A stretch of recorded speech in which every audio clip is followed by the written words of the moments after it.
One. Hello, hello, hello. Welcome back. I am joined by Sasa or Beth. All right.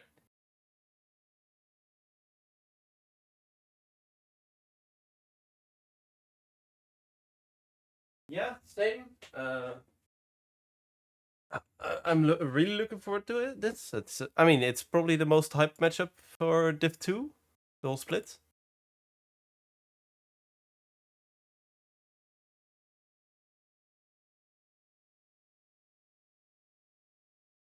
Um, I am not sure. I haven't seen too much of Celestial in the playoffs since we haven't played them yet. But I mean, Celestial is at the top of their group for the regular season, so I do suspect them to be slightly impacted, but Luna also just a good player as well, so.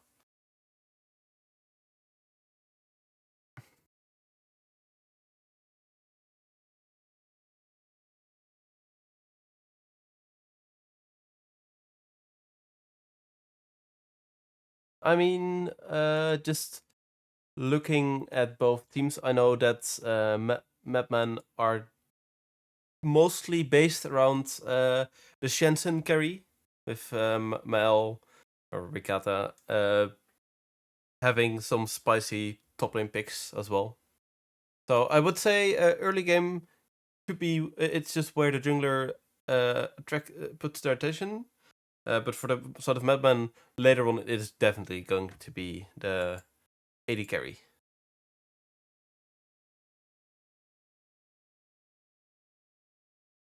Yes, from what I know, it is.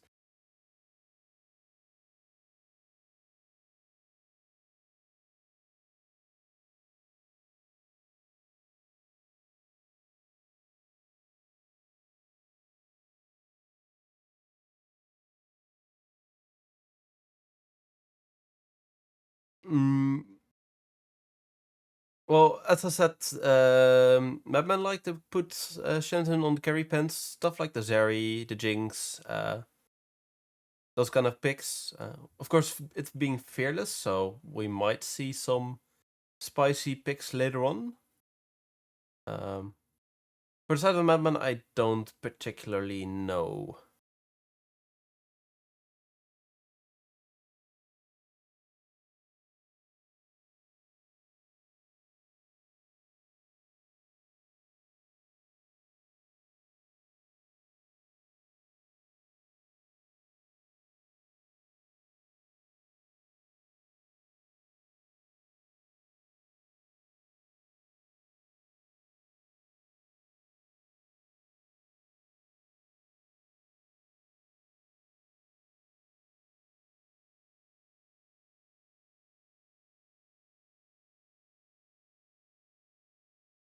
Mm-hmm.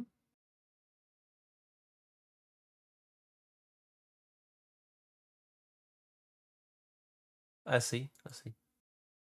Yeah. Well, we'll just have to wait a little bit until we get into game, or into draft, I should say. Um.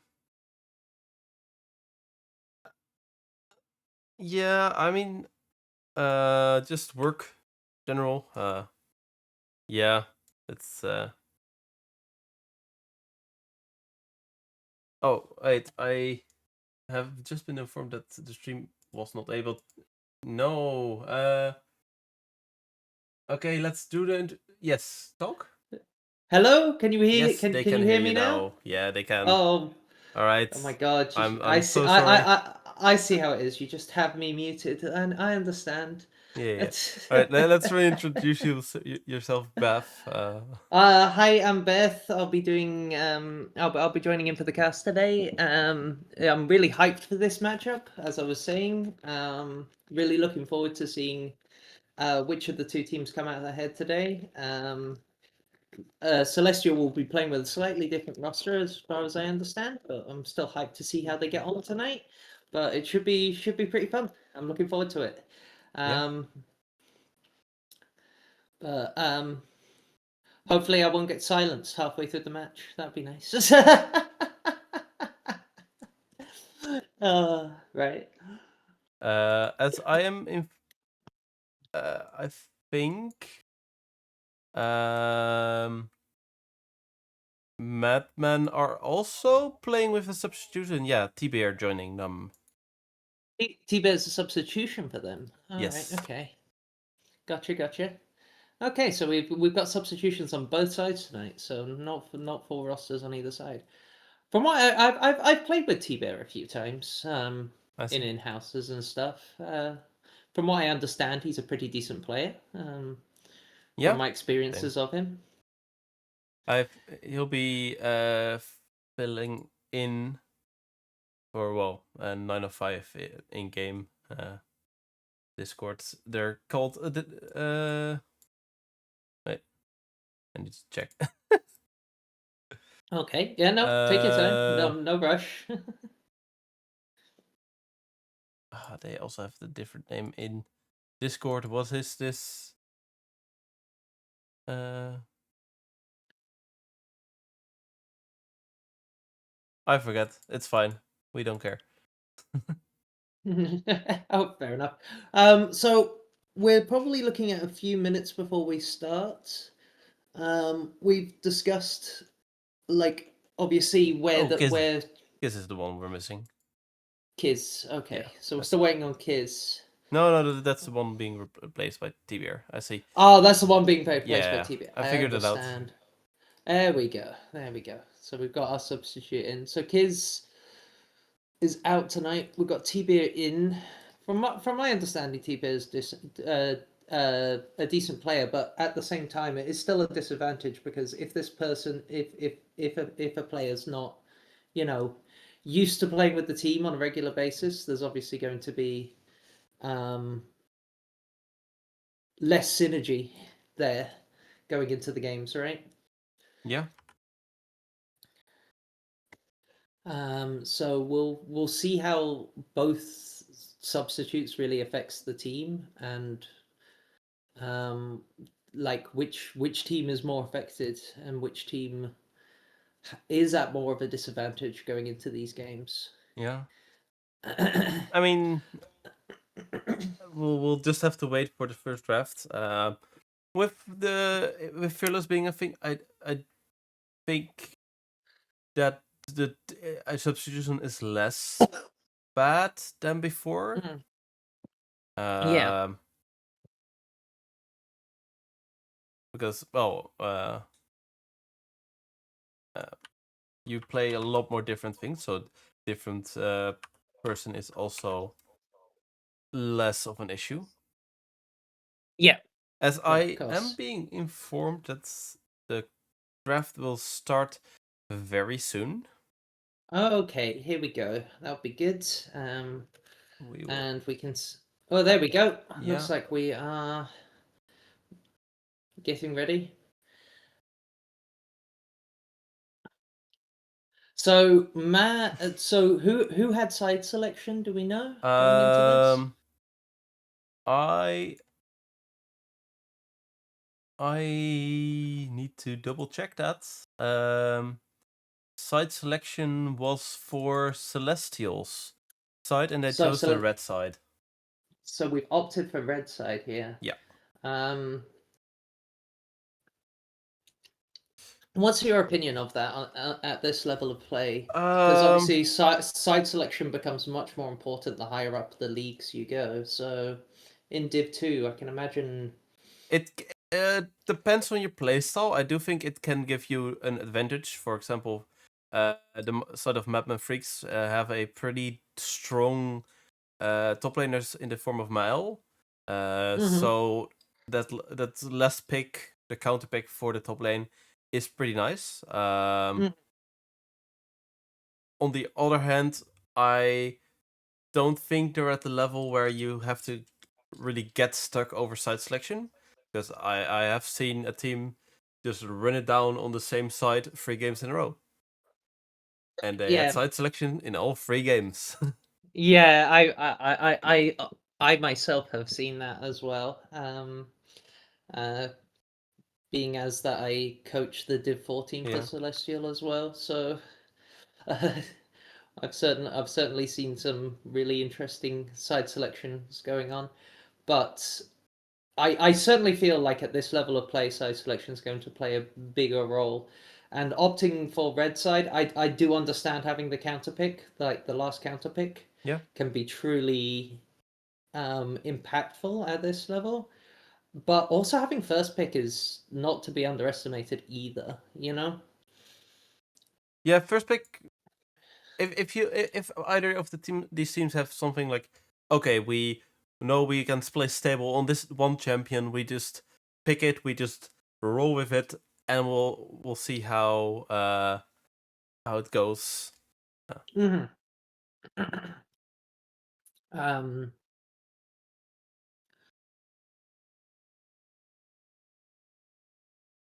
As I am being informed now that we will head into drafts, and draft has started. okay, let's go. Gwen So we see the ban. Gwen first ban, yeah. Um, so I believe that will probably be aimed towards That's Celestial top. Is Wizard still playing top, or is he in Wizard is support? playing support. Right. Okay. So this ban is specifically towards Chime then. Okay. So wow, we're going through the draft really quickly here. We've got Lilia, Yeah. Ivan, Aurelia already off the table. Ivan Aurelia bans. Are we? I mean, that's Oh, the Ivern is definitely a goop ban in the jungle, or jungle mhm. GIF as he's called in game. Aurelia is a mile ban, and then we see Zeri, one of the hyper carries, as I said before. So A pretty, B1 Varus. yeah, not like It's pretty standard in the current meta. I think Varus is pretty strong, if I'm not mistaken. yeah, Right? less of a hyper carry I expected from them, but I think the biggest priority for the reason why Varus is such a high priority at the moment is because of his duality, right? He can do different kinds of yeah, builds. He has flexibility. Oh, we have the Ziggs Maokai straight away answered. Okay. Do we think this Maokai is mid, or do we think we have a support Maokai here? I mean it's Sorry, pretty. jungle. I actually think it might be support. Pretty decent with Mm-hmm. the Ziggs. If you want to have a Yeah. Ziggs bot lane. Ziggs obviously got buffed. Mostly mid lane buffs, because his scaling got Mm-hmm. buffed. With levels. But still overall on buff for Ziggs. So I do expect a Yeah. really early Ornn pick. He could get Yeah. counter pick, but I do suspect that MadMen assume this is going to be a top lane Maokai then. Right. Okay. So unless of course they just want to get the early Ornn pick in, because at the end of the day, Ornn's blindable, right? So if you kind of want to hide your picks and see what the enemy team picks, it's kind of a good just blindable, get it out the way early, you know? Yeah. I mean, Zinzona also picked a pretty aggressive early jungler. Uh, Yeah. I will want to see some early mid lane or support power from MadMen to back up this Zinzao. Yeah. We're going to need something with a decent amount of lockdown and CC, probably from the mid lane to help him out. We've got the Poppy, which is, I assume, an answer to the Xin Zhao. I would assume so. Yeah. I Okay, so I what was the second band mean, rotation? yeah, Milio band, that's pretty good with the Zinzao and the Varus both. So yeah, Yeah, the Talia to kind of yeah. MadMen the really. yeah. I, Go ahead. I I can see it. I can see it. Like Poppy has a dash, it with her E, and Maokai but Maokai is untargetable during his. So, eh, I mean, it must. it's probably against the Zinzao early on. Also pretty good Yeah. against some a lot of the more aggressive supporters such as Nautilus. So as we see, one more enchanter being banned out. So We they really do hate. not want to give Varus a good lane. Enchanter's also being really good with Zinzao as well. Yeah, we're hating on enchanters today. Yep. as Uh, everyone should. I mean, as August said, ADCs are good at having a Lulu. So Yeah.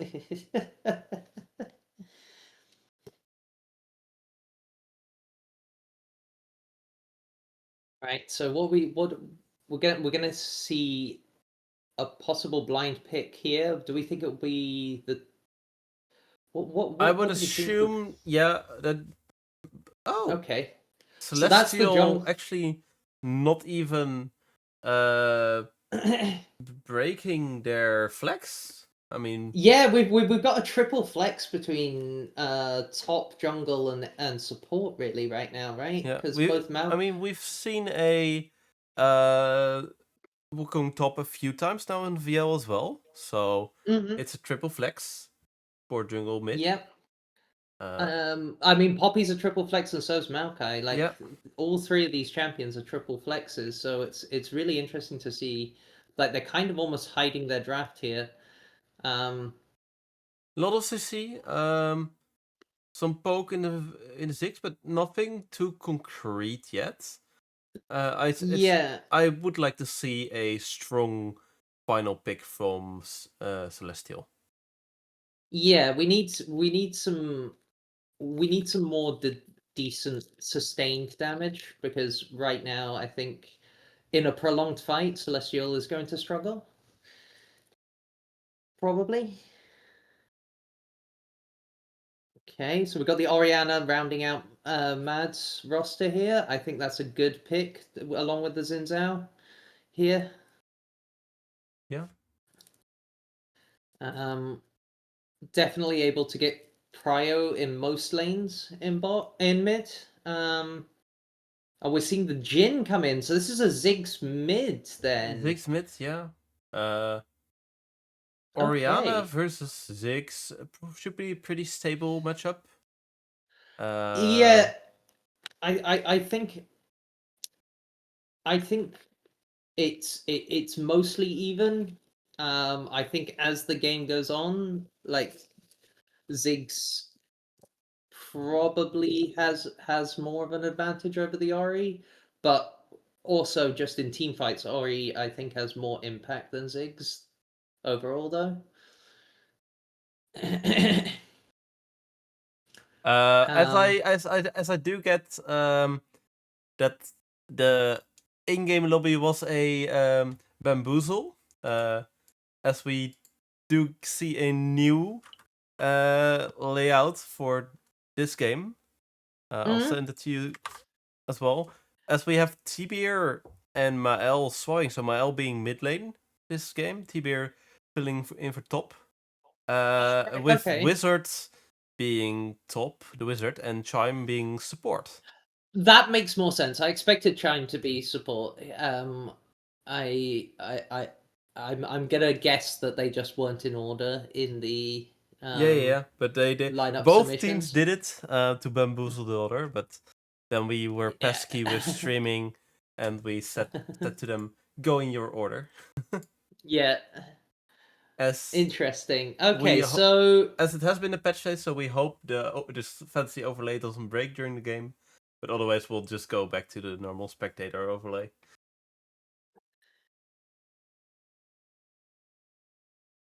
So we'll see a quick so ban so phase. so so so Volpez is saying in chat that they think he thinks that with it being Luna, and I kind of have to agree with him that is a good chance that this Ziggs could be bot lane and we could see the Jin mid.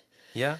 Although I will have to say, Luna is in the AD carry position in the draft. So But this is what we're saying. Like she is AD carry, but she is yeah. also a Ziggs enjoyer. So we could see the Ziggs bot lane with a Jin mid. I do not. Oh, he doesn't expect it to be a Ziggs No. bot, but We yeah, expect it to be a Oriana Ziggs matchup. yeah. It makes sense, right? Yeah. Because when you think about it, if you're against a Xin Oriana, with a Jin mid, it's just going to be a nightmare for you if you tried to put Jin mid in that matchup. My worry looking at the comps, who do you think won draft here? Who do you think Um, came out with the better draft? I think. Okay, assuming both teams are, well, they are of similar strength, I would say. I favor the MadMen draft I slightly. I will have Um, to.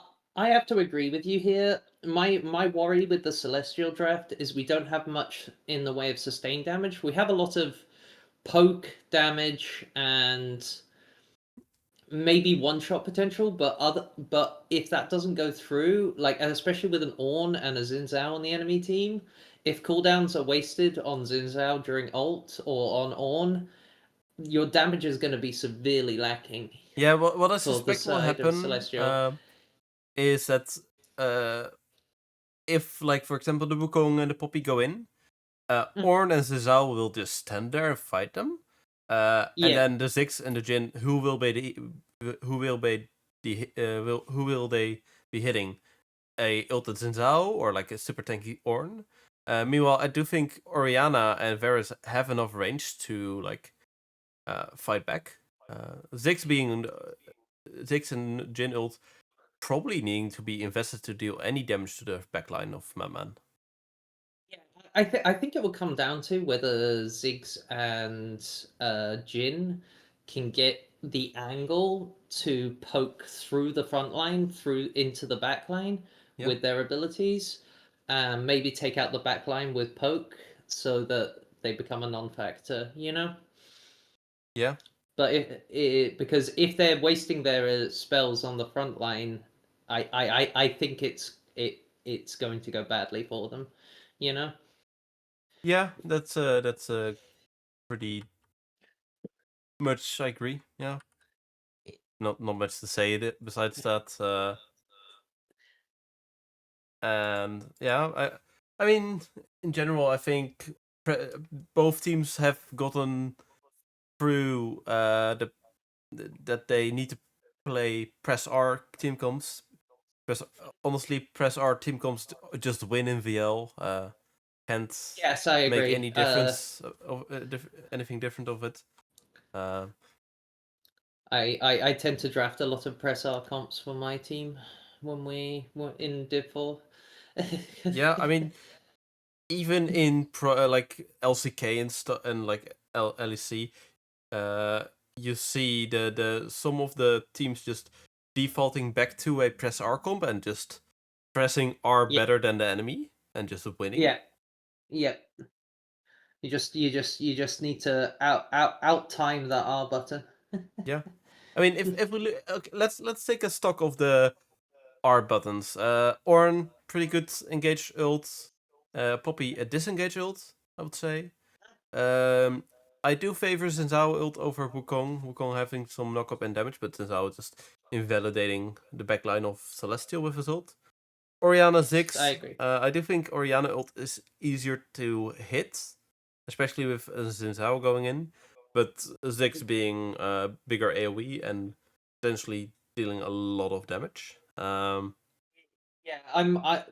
we need to watch for like I think for the most part with with the Wukong and the Poppy and the Maokai, it's going to be pressing R to disengage and peel back and poke while we run backwards.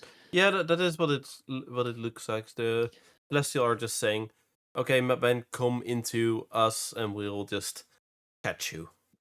Yeah, but at the same time, if that's going to be your playstyle, you have to be good at baiting the enemy team to overextend, because if they don't overextend into you, there's not you don't have a great many tools to then go into them, you know? Yep. So we'll see how this plays out. I think the Xin Zhao in the early game is going to be something to watch for as we do head on to the Rift here. So this is game one here of the playoffs for Celestial versus MadMen. as we seem to be moving into the map. Everyone seems to be going for a standard 5-point here. I don't think there's anything too bizarre I'm seeing on the map. I don't think either team has a great invade angle, do you? Not really, as our tool seems to be slightly broken. So... Okay, are we going back to normal spectate then? Yeah, that's this, yeah. Mm-hmm. Yeah, we're just sort of lining up. Everybody's, staring each other down from different bushes.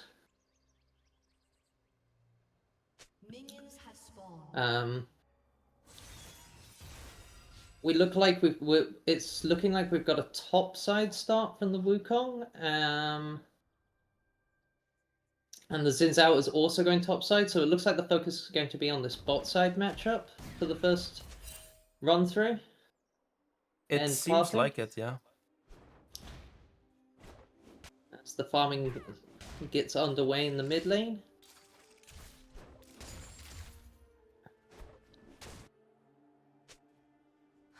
Poppy hiding in the bush. Throwing the buckler. I'm not too sure on this matchup. How does Poppy fare into the Ornn? I mean, Poppy Q does. They both have some max HP damage in their kits. I suspect Poppy to be a bit stronger early on, with her passive as well, the shields.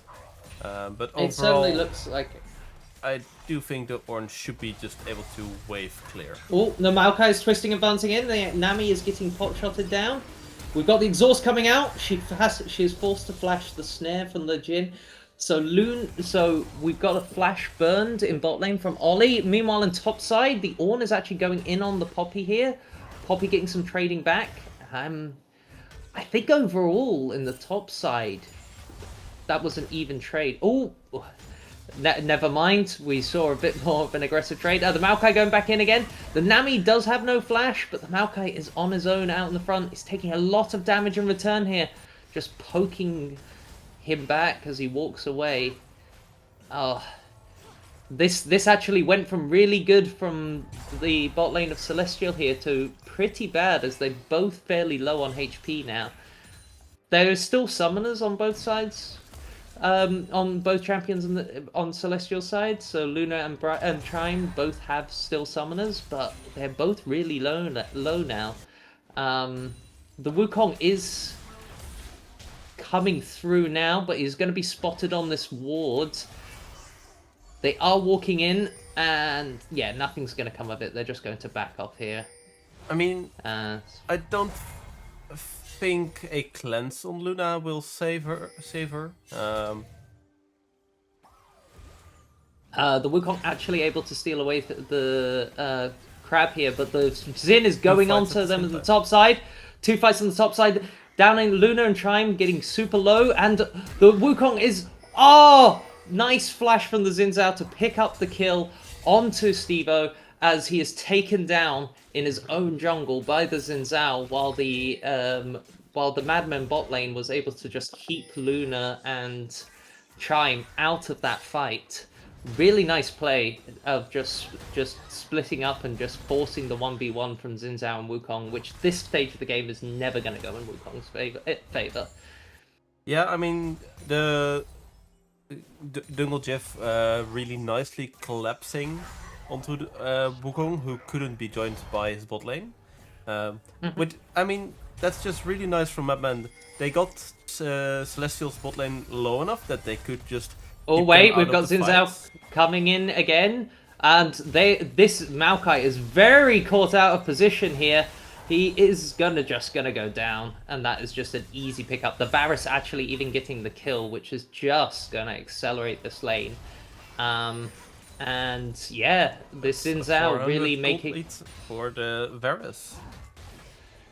Yep, and this is what you see a lot with Xin Zhao's, or I see a lot with Xin Zhao's, is just the sheer early game pressure this champion has over most other junglers is just on another level, you know? Yeah, I totally agree. I mean, Yeah. I do find it interesting that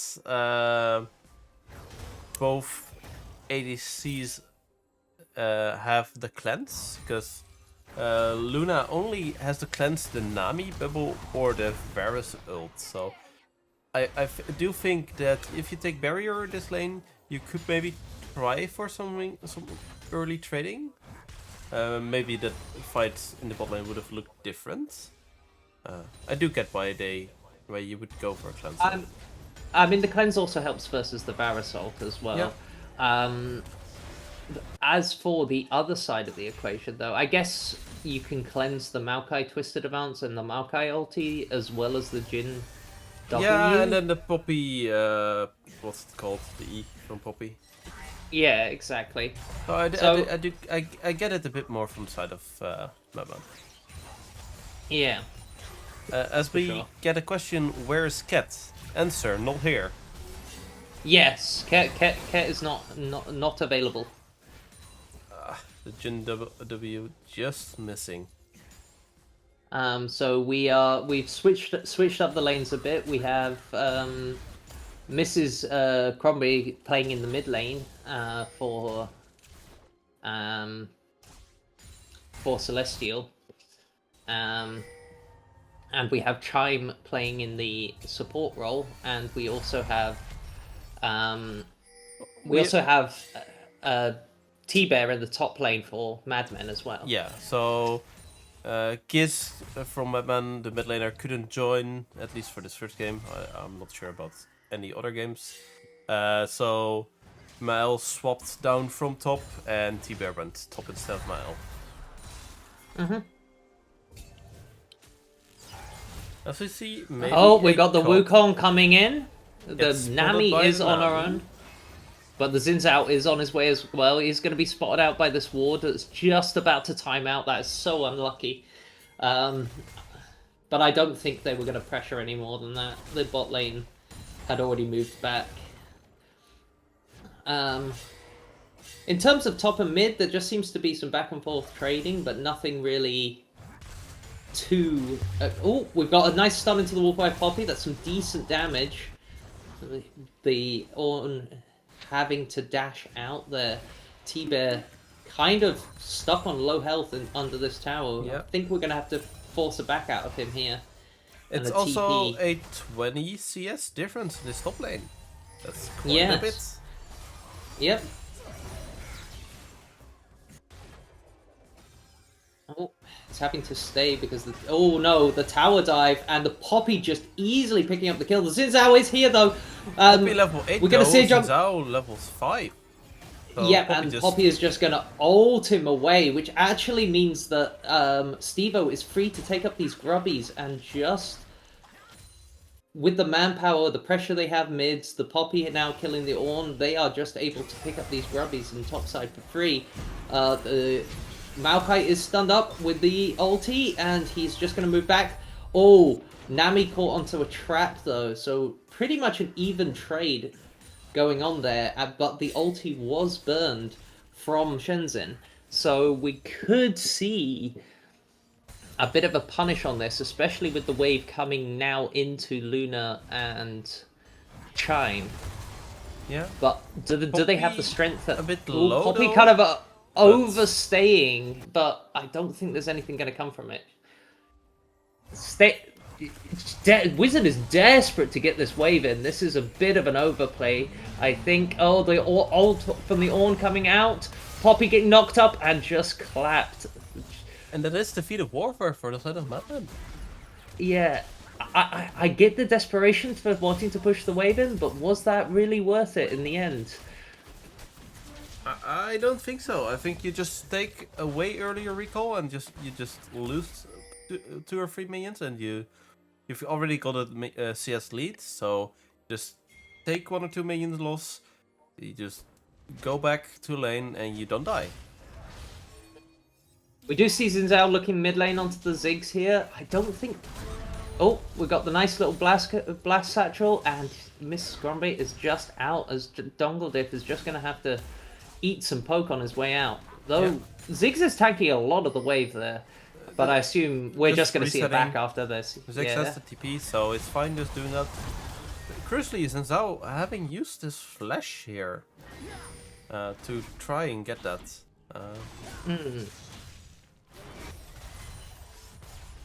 As we might see the Wukong move over, does get spotted, or at least spotted.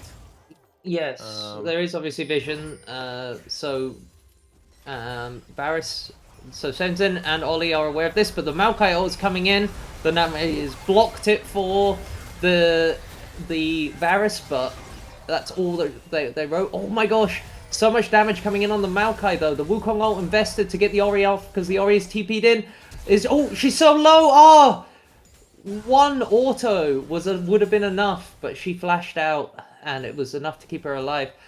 And the TP we've just got the Orianna from Mael or Rekata, just making sure this Wukong dies. Yeah, it was really well. Also, Maokai kind of overcommitting after the kill on Tanami. Support versus mid combat. That's the flash invested from Mrs. Crombie is gonna have to be invested, because otherwise I think that Nami just kills the Ziggs there. Yeah, Ziggs usually not having any mana, or as the memers would say, you have no mana. Yeah, I think he just refused to back there. Oh no! He's getting caught with the bubble! One auto will do it, and the Nami does still kill him. So flash invested from the Ziggs, but still a kill goes over to Ollie here and as the support. A roam timer that was allowed by this Maokai. Yeah, I also believe that because of the TP invested from Ori into the mid lane, the Ziggs just overstayed into the mid without doing the reset that we were talking about, and was just able to get taken down there.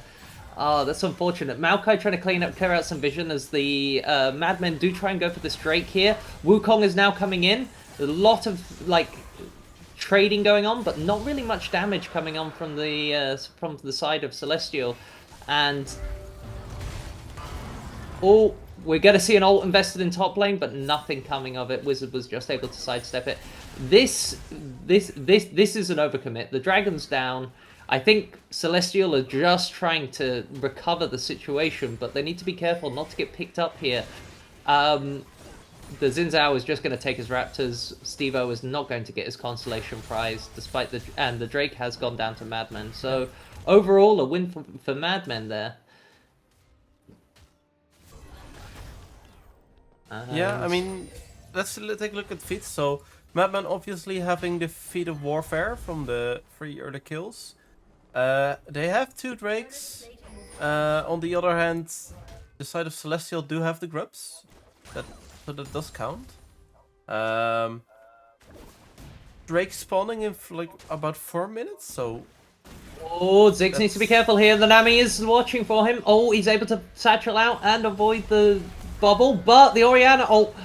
the Orianna ult hitting on the wrong way, so the Ziggs was pushed away from them. And now the Nami is in trouble and is just going to go down here to the Maokai coming in from the side. Wukong is now soloing the Xin Zhao, but it's not going to be a solo for long as the Maokai comes in. And Ziggs is just throwing in the poke. Wukong is hitting on him, and that is going to be a dead Xin Zhao for the side of MadMen as Jungle Diff does go down. And this is... Oh, the Wukong overstaying a bit on low health here, just trying desperately to get the tower. The flash is forced to be invested, and... as we do see the mid tower go down, as Celestial do pick that up, and the ult invested from Luna in the bot lane just to kind of force the Varus away. The Varus is hiding in the bush here, though. I don't think they saw that Maokai coming at all. That ult was just a complete surprise for the side of MadMen. And the Nami. Yep. Oh, Maokai is going right under tower here. Luna was backing. They were definitely not on the same page here at all. Luna able to get the 4th shot off, though, and take out the Varus. Nami is wanting to 2v1 here as the support, but this is not a good idea. The 4th shot will take her down. The Maokai is in a bunch of minions, but he's so tanky, I don't think it will matter, as they are able to just pick up 2 kills there. That was that was interesting because it started off with Celestial not being on the same page there, but they were just able to turn it as like, and Ollie kind of just going ham there and seeing blood after Shenzhen goes down. Xin Zhao getting caught out in his own jungle as well. Blast Cone is just going to get into safety, but from such a good early start, this is starting to go very wrong for the side of MadMen. Yeah, this Marco just turning it up to 11. Going in bots, going in mids, just picking up some really nice kills. Luna killing the bot lane of MadMen with a 4th shot on both. Oh, we do see the Nami almost trapped into the wall here. The Nami's just going to go down. That was a really, that was a really quick kill. Just over to the side of Celestial there. The Ornn is also getting caught up here, but he is so tanky. I'm not sure there's much going to happen here. They do see the Herald go in. The tower does go down. Now the Ornn is on his own versus 3 people. The Ziggs is just free hitting while the 2 tanks just stall him up there. That was a really nice combo within the Herald charge and the Satchel charge. But we do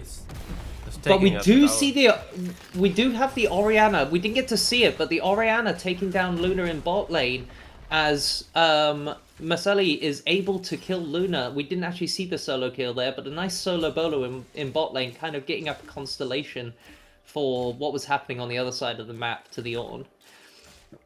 And I do believe Luna was worth a shutdown there. With 3 and 0, yes, she would have been.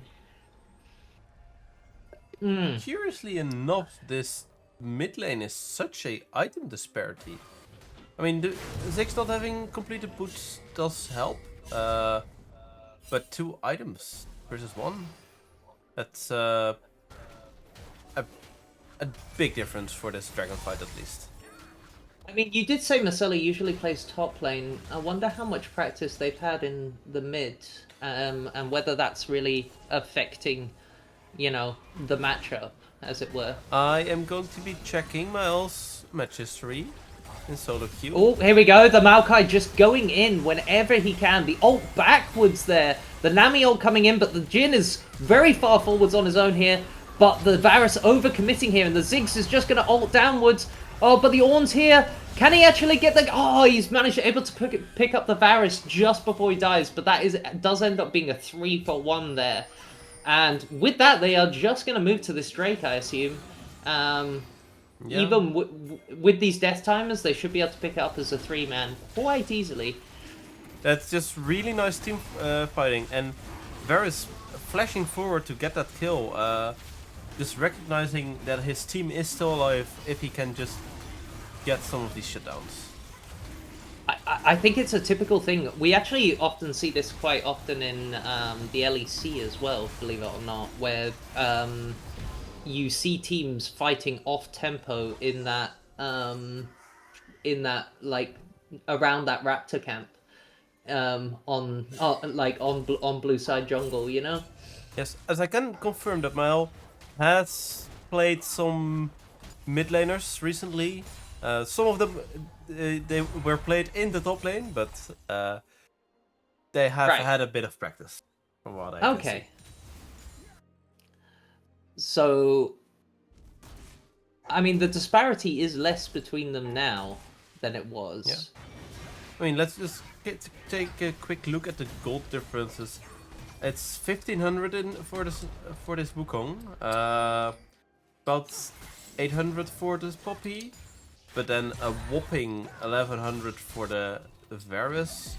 Mid being very much a stalemate in terms of gold. Yes. And both teams still have it in them to win this. I do think that for the side of from what I've seen so far, I think MadMen might need to just slow their roll a little bit. I think a few overzealous plays have got them kind of punished so far in this game. Yeah, I mean, on the other hand, the Varus now does have 2 items, Well, the Jin only has 1.5, so to speak. So MadMen also have some Ornn, like their first Ornn item coming in. So they do have some item spikes right now. Yeah, that's a pretty scary Varus. He's starting to really scale into this game. And with the collector onto the Jin, I think, and the Jin being behind here, I think that I mean, as the game progresses, the Varus even is only going to get stronger, right? as you say that, the Jin being a bit behind, I just saw Dungle Jif on this Zhao change his, plate the steel caps to mercury threads. Wasting a bit of gold there, but just recognizing who the threat is. Luna just fishing with the ulti there, just having some, seeing what poke they can get off there, nothing getting from it. Just Luna covering her eyes and just firing blindly there, hoping.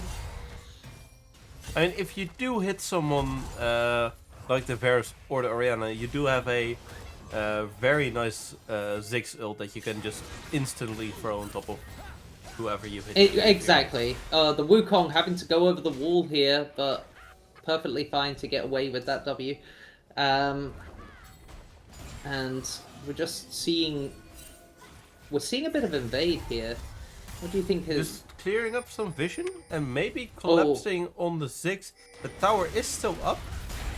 Oh, the ult invested from the Orianna here, and Ziggs is just going to go down. The Xin having to invest the ult as well, just to be safe there. So 2 ults invested, but they do manage to pick up the kill down there. And are they going to start up this Vatican? No, I do think with how low they are, they don't do it. Especially with the Maokai and Wukong walking over vision in the bot river. Just settling for the turret and the kill. Yeah. And yeah, we're going to see the bot lane tower go down there. And in the top lane, there was a little bit of trading going on, but nothing really happening from it. I feel like this game has been very, very, very action-packed so far. There's not been much time for me to breathe so far in this game.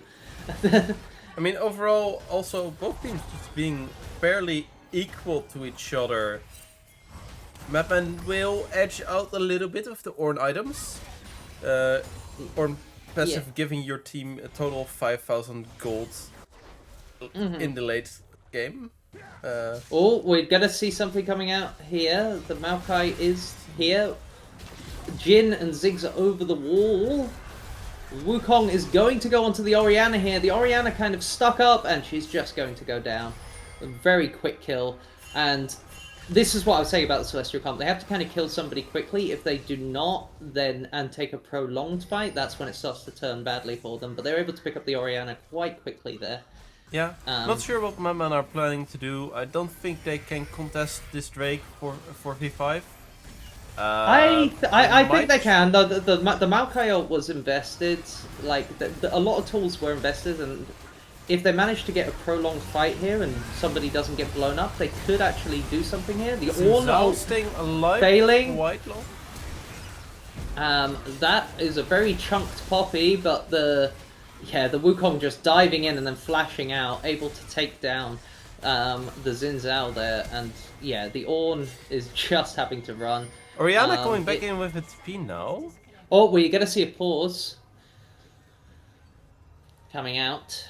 So what do we think of the game state so far? As we do get we get our traditional freeze that you get after a pause. Yeah.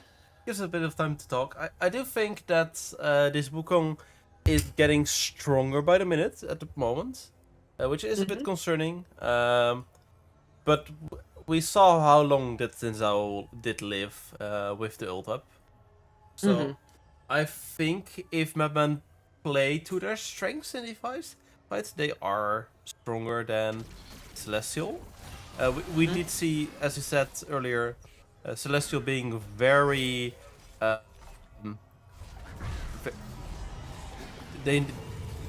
they really need to pick someone off, otherwise they don't win. They need to create a numbers advantage before a team fight. Because indeed. if you have both the Ornn and the Zhao alive to frontline for both your carries, you will just out damage Celestial. Indeed, yeah. I'm looking here. We're just going to see resets from both sides. Are we going to see a revisit onto this Atakan and another team fight? I think MadMen will look to pick up some standing gold, as I said that they are moving bot side a bit. But MadMen having both the tier 1 turret top and mid still up, so that is a lot of standing gold that they could pick up. Steve-O is currently on the top side of the map, but Xin Zhao is also moving into his top side to get camps here. I think they're looking to try and get vision onto this Baron here? Yeah. I assume? Maybe also overloading one side of the map to get some of that turret gold. Yeah. So far, Celestial responding well, though. What do we think of the vision game so far from both sides? Well, we can take a look. MadMen have a lot of bot side vision, but not too much top side. While Celestial don't have very much vision at all. Not gonna lie. Yeah. Kind of makes me worried. Like, this Wukong is looking for a flank. The Xin Zhao was also looking for a flank, but the Wukong's just going to find him. And it's got to the point now, by the looks of things, that the Wukong can just fistfight him on repeat now. Yeah, looks like that. I do think that if Nami is there with the Xin Zhao, as she should be, the Xin Zhao can live way longer in a fight at this point in the game as well. So as long as he doesn't get picked off one-on-one by the Wukong, I think Xin Zhao is still fine. Wukong does have an item advantage though. I think these Nami heals have been clutch to deal with just the sheer amount of poke from Celestial, because it doesn't look like much, but I think if you look at over the course of the game, I think without the Nami heals, I think a lot of the poke that has come out would have actually... Oh, the Maokai ult invested here. We've got the Xin Zhao coming in behind. He's in amongst 4 people, though. He's got his ult running, but the Wukong has popped his ult as well, just on the Xin Zhao, and the Wukong is actually going to go down. We're going to see the Poppy over onto the other side, but she is just going to go down as well. The Jin ult not able to do much, and this is the worry that I had looking at their comp at the beginning of the game. These two, if the fight is just a prolonged fist fight, Jin and Ziggs aren't going to be able to put it up the same damage that the Varus and Ori can do in a sustained fight, right? Yeah, I mean, you did see that that's Jin ult, the fourth Jin ult, hitting the Varus and almost half halving him. So that is what they are looking to do. They just need to do it before the fight is over. Yeah, exactly. And with that, the side of MadMen are just able to pick up this Baron, and we're now going to have to look to see, like, we do have Drake coming up soon, but I want, are we going to see them use the Baron here to force the Drake, or are we going to see them sack the Drake and use the Baron for tempo advantage here? Because Celestial has to be on this Drake. Yeah, I think MadMen are just going to force send 1 or 2 as I say that, I stand corrected.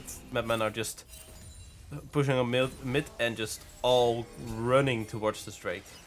They are definitely trying to get the soul. Ocean Soul being pretty nice to have, not the strongest one. As the Jin gets got. It's not the strongest one, but against Celestial's comp, it's actually really useful, because as I said, the poke is...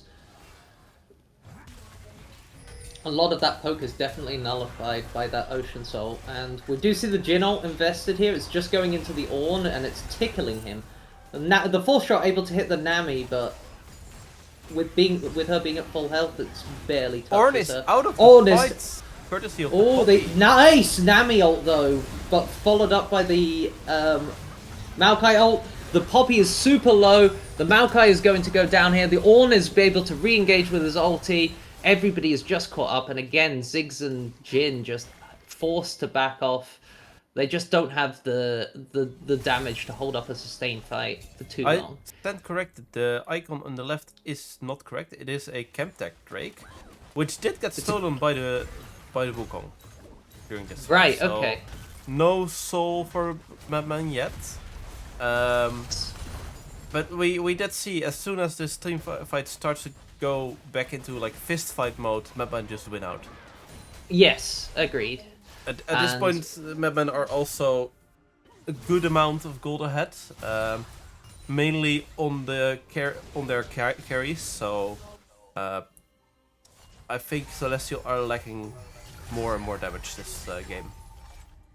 And I think ooh, the Orianna just over the wall, blowing up Luna as Luna's just trying to clear out a wave. Just ult invested, one dead Jhin. That is just unfortunate. And we do see Marcelli pick that up. I mean, this Orianna just so much early magic pen. We can take a quick look. It is a total of 48 flat pen. So, and then 7% magic pen. Yeah. So let's see how much armor Luna, MR Luna has. 46, so more than true damage, if that were possible, from this Orianna onto this Jhin. And it's just got to the point now where Poppy is struggling versus this Ornn, because the Ornn is just too tanky for her to deal with. I mean, this Orianna does just do straight true damage to both the carries from Celestial with the amount of magic pen. Right, we do see the Maokai ult invested, as the Wukong ult is also invested, as the backline is going to get caught up here. The Nami are forced to flash out, but they're just able to kill the Maokai and the Xin Zhao straight off the bat. The rest of the team just unable to really impact a fight. And again, this just comes down to being forced to blow somebody up before the fight continues for too long. The Poppy going in, knocking back the Xin Zhao, but getting super low, just able to make it out with barely a slither of health, blinking health bars from the Poppy over here, and this siege is just going to continue. The Orianna coming in on the flank back here, 1v3, just scaring them off the tower, and they're just going to wait for the next wave, and the siege is going to continue. I think they're just going to get this tier 2 here.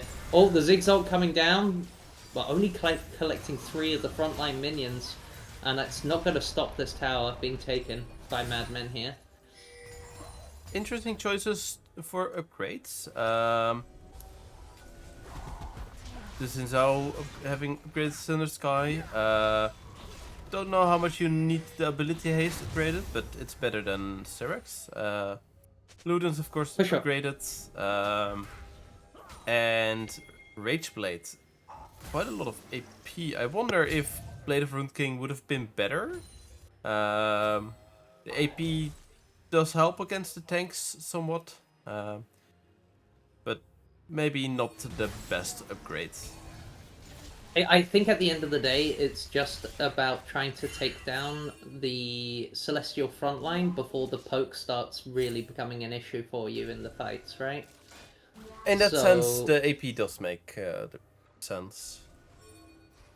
Yeah. As we do see the Ziggs poke coming in, but the Nami just instantly healing. Yeah, so we're gonna see a bit of a face-off here. We're looking for vision control, trying to clear out this pink ward. Meanwhile, Ornn is just free hitting this tower on top side.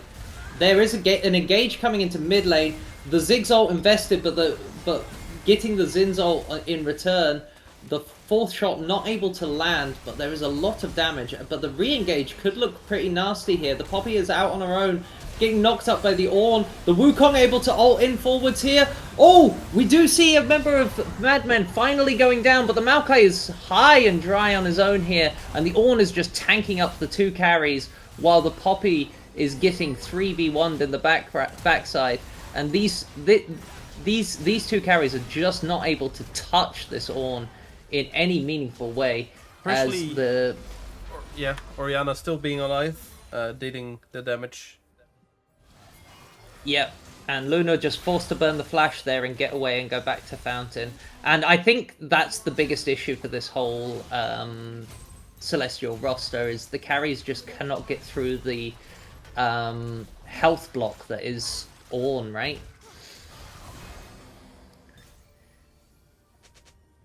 He's just able to sit in the front. Xin Zhao's just soloing Drake on his own because there is just no contest here. And this will be Soul for MadMen. As the chat rightfully points out, this Ornn is very, very tanky. Just over 300 armor, almost 200 magic resists as well. Now picking up the Spectre Scowl.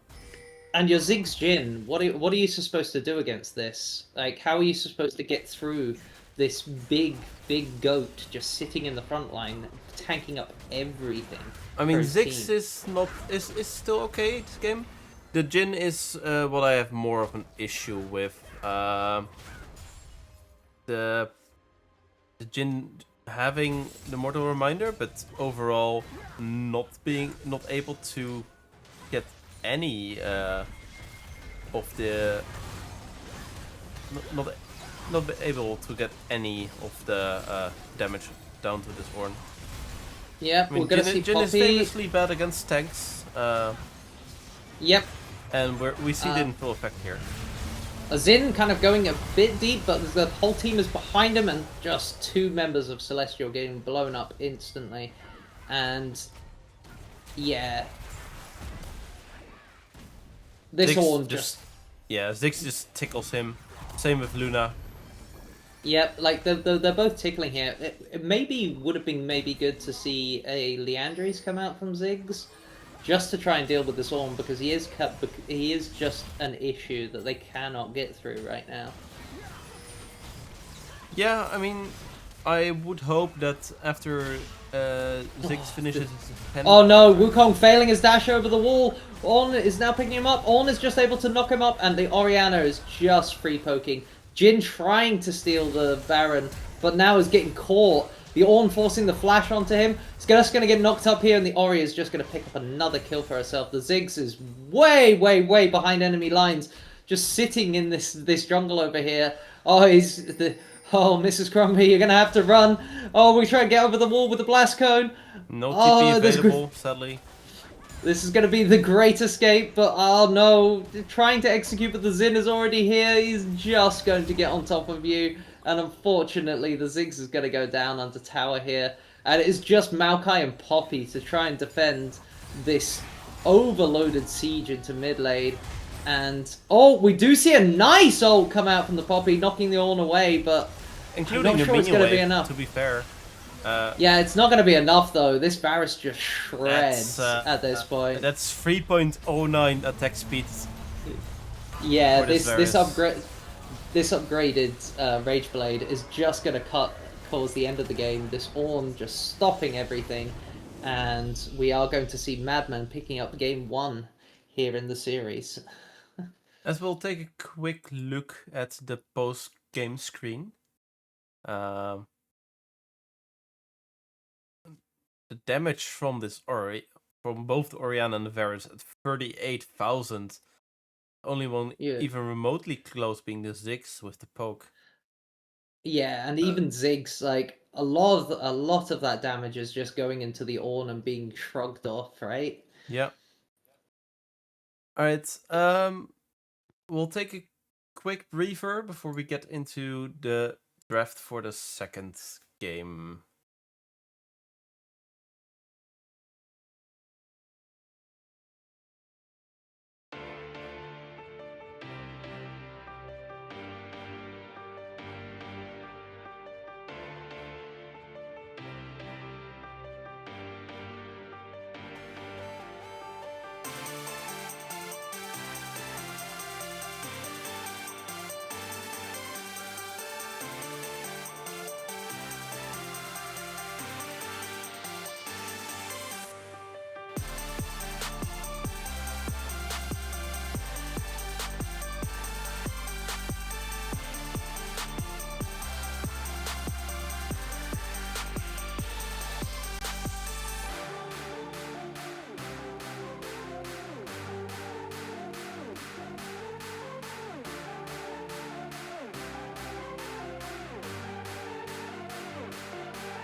as we get back into our draft.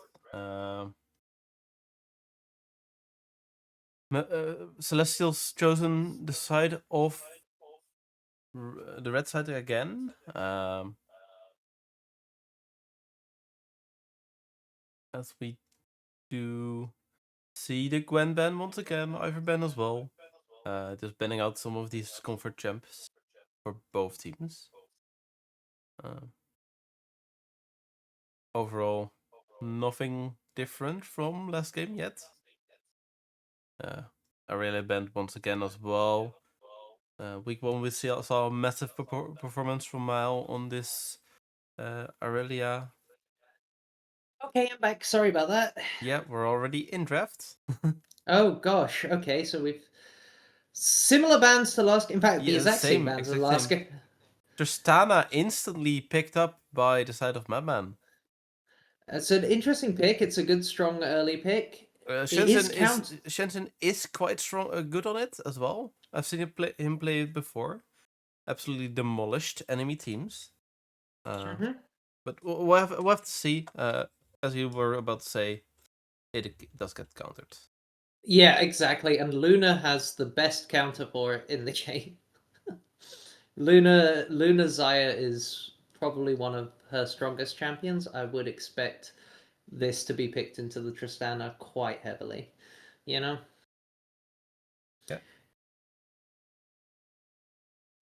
But what do we see go alongside this here? The Nautilus? Okay. Not too sure on hits. Really I early think support that I think it's more of a takeaway from Mad. I see. Because of the Tristana Naught.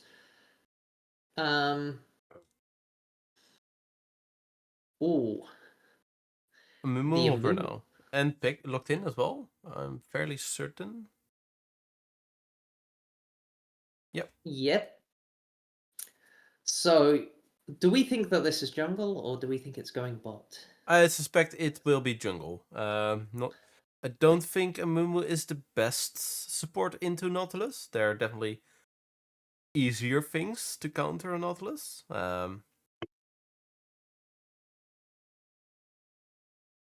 Certainly, I agree. Yeah. It's also not the best pick into Xayah either. The Kench is interesting. Flex pick, 100%. Kench, I would say okay into Nautilus, not the best. But it is also a fairly strong top lane pick. It is. It is. That tongue does a lot of damage.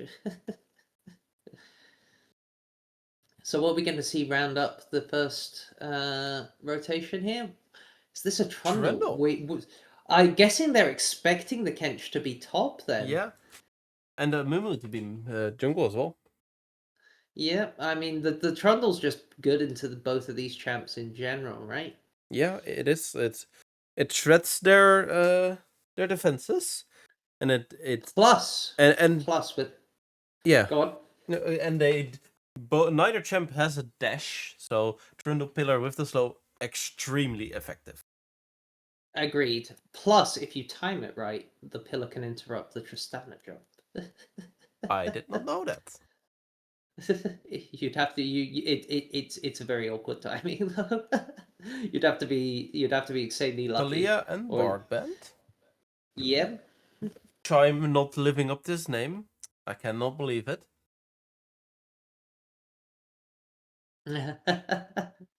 He's banning we're banning the Bard when we have somebody called Chime on our team. Chime Bright. Interesting. Obviously, yeah. I suspect a slight nod to the song Shine Bright. Brom ban. It's an interesting one. We're definitely expecting this Kench to be top lane then, with both of these bans. At least if you're Celestial. Yeah. The Silas. That would be an interesting ban. I don't really think that there's much Silas can take in terms of ultis right now, but unless they're planning on picking something, like maybe the Malphite is going to go top into the Trundle. Don't think it's too amazing of a matchup, and Trundle is. I would suspect Trundle to be jungle actually into the Amumu. I mean, Right, it is okay. a flex pick, but Yeah. But Celestial reading that this Kench is definitely going into support here. We're gonna see a Swain in mid lane. Okay. So we are wanting the enemy team to just wait, really. no. Celestial do think this the Tom Kench is top because I bend out two bot laners to support. No, that's what I'm Yeah, saying. They are definitely convinced that he is going top here yeah. for sure. And I'm wondering if the top lane picks up something here. Nope, we're gonna see it. So they were right to assume that, as we Yeah. do see the Lulu picked up here. Lulu Lulu, Tristana. yeah, I mean, Mm. Lulu quite strong against Nautilus, just able to instantly polymorph and shield. Yeah, but But but we have an interesting dynamic here where we have Tristana with a support that's good with Zaya, and Zaya with a support that's good with Tristana. yeah, Veigar into the Swain, being able to catch up the Swain when he ults. Yeah, Um, it's and also just the sheer burst damage. Able to if you're able to burst him enough, just get through that healing, you know. I mean, I think Regardless. this comp is just MadMen saying, "Come on, we'll scale to the end of time." Yep. Uh, So what do we? a few weeks ago, and in I believe it was Div 4, I did cast a game where the Veigar got up to 1250 AP. Quite high. Holy, yeah, quite high. Um, so we got to see the Gnar locked in here. So Gnar versus Tam Kench. I assume, and the Trundle in the jungle versus the Amumu. Yeah. What do we think of the draft this time round? Because I have some thoughts, but I want to hear your opinion. Um, I am not completely sure. I think this draft, well, at least it got a lot more interesting. Mm-hmm. That is for sure. Uh, I I I do like from the side of Celestial that they've picked up the Swain who can just drain tank and then walk in with the Gnar and the Trundle. So and the Zaya, of course, having a lot more sustained damage than last game. So Mm-hmm. they fixed some of their flaws from the previous draft. From the side of Mm-hmm. MadMen, I am kind of curious because they drafted a losing top lane in Tom Kench. Um, Mm-hmm. and a really scaling mid ADC duo. I mean, Tristana has some early damage, but I think overall, MadMen is going to look to play a bit safer and just scale into this game. Uh, I where think last game we saw MadMen being really strong when they could press buttons and do stuff. So curious to see how they adapt. overall, Tristana is going to have to, I think, scale into her maximum range very quickly. Otherwise, I don't think she can really go in this game I in the mean, early game. both teams drafting relatively low range. Mm-hmm. Um, So it is okay, but yeah, I do think that Tristano needs to get some advantages at some point. Yeah, and I feel like the Celestial comp is really just designed to punish um, Mm. any hyper engage Yeah, just from the any side misstep of. and you get Nautilus hooked, you get Trindle pillared, yeah, You Swainy get coming swaying out. clawed. Yeah, Yeah, yeah. It's going to be very difficult, but at the same time, um, we do have some tools. If Celestial if Celestial is the side that tries to pull the aggression, Yeah. Swain then being called Never Move, I just reminded myself. Very fitting. yes, yeah, never move. Some very nifty tricks you can do it on it as well. It's something called an E extend, or like your extend, where you E a minion if the enemy champion stands next to it, and it extends to like 2 Teemos longer due to the E hitting the minion. Things I did not know about Swain. Yeah. Please tell me more So interesting facts about Swain. yeah, if you get hit, so if you're standing near your casters against a Swain, Swain might just hit you when you don't expect it. Also, if Swain times it correctly, he should always hit his W if you get E'd. Of course, yes. Yeah. Yeah. Some of those things, of course. Interesting. I am learning things about the game.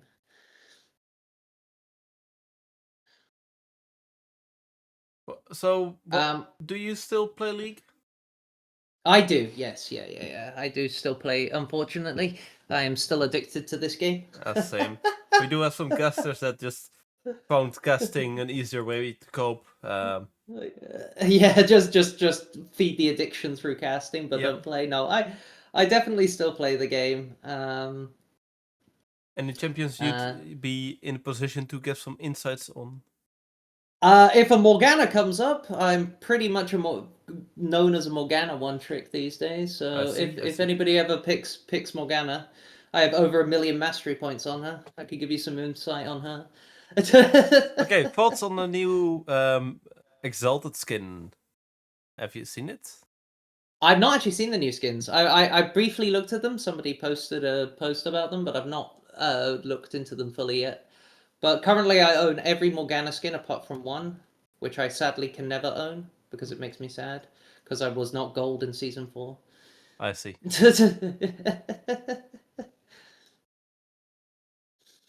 But yes, but no, like,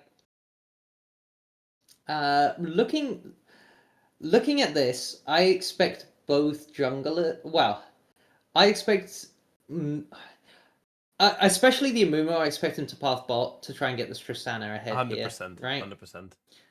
Because the Shenzhen and Ollie are going to be relying on Goob's CC to really hold down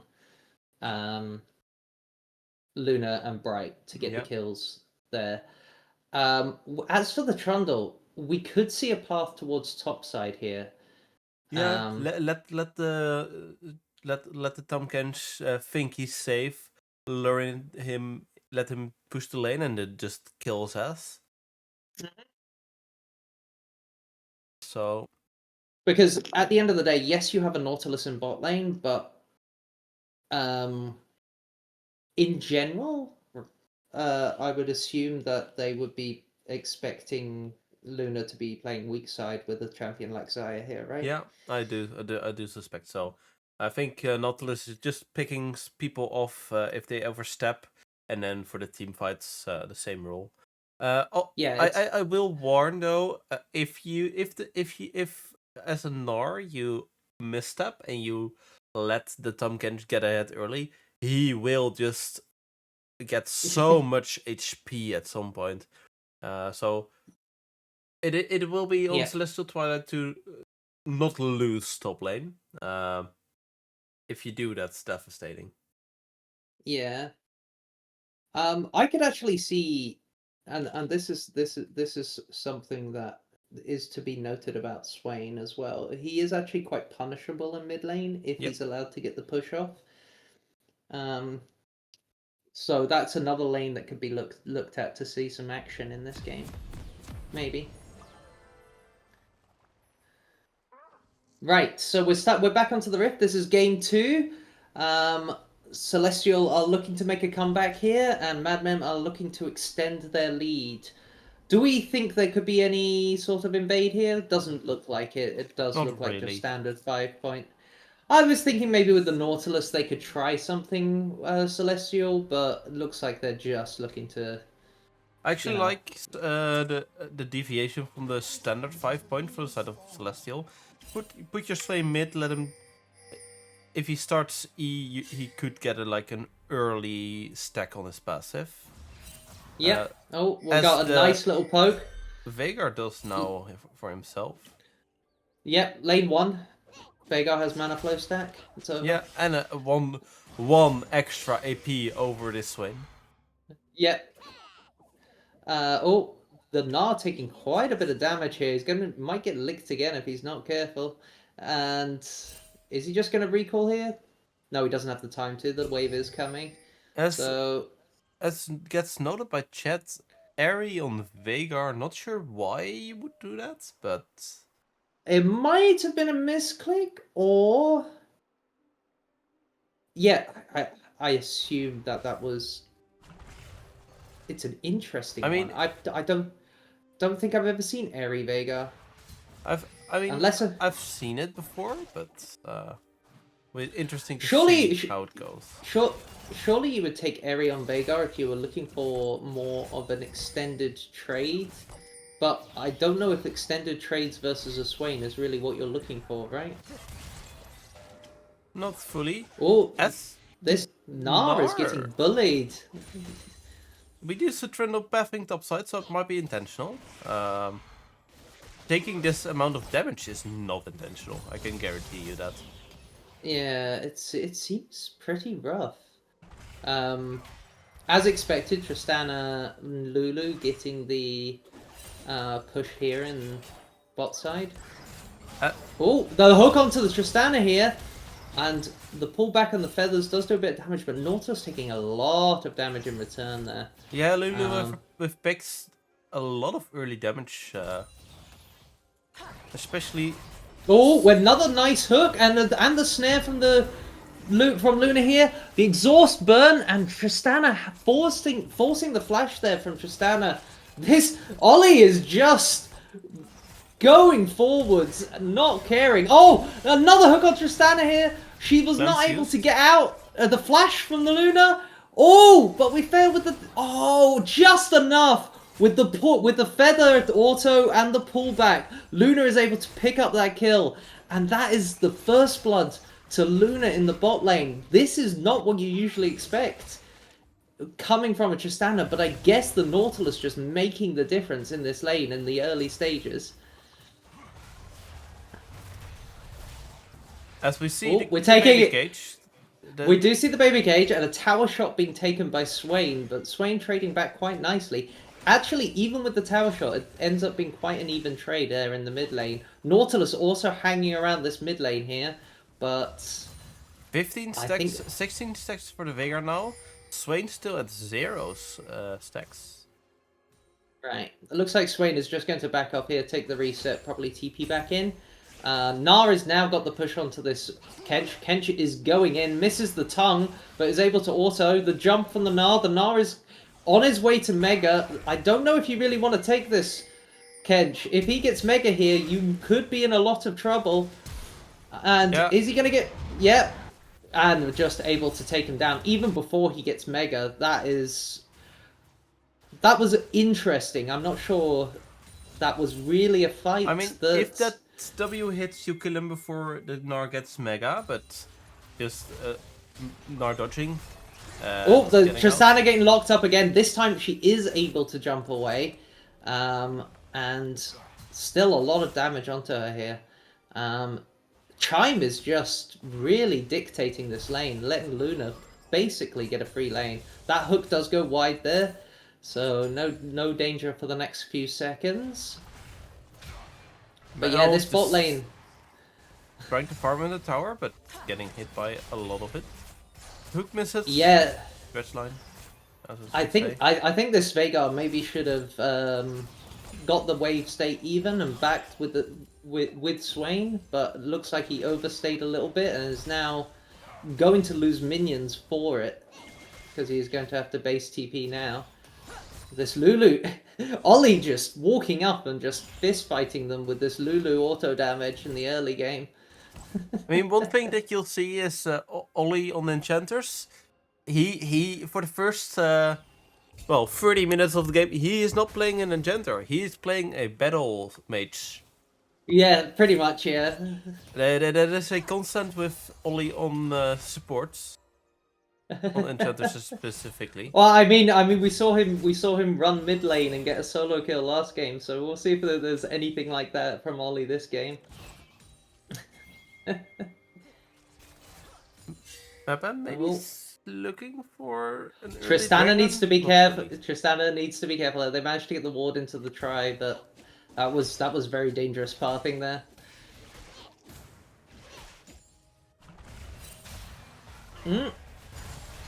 As it's saw, basically a guaranteed double stack for this. Wizard, the eat coming off, the ultimate invested here. Gnar is getting really low. We're going to see a kill back here. He's tanking up the wave. This is not good, and he is going to go down to the Kench. So, a trade back from the Kench now. This Gnar is struggling in this matchup. I thought that this would be Gnar favored, but it is...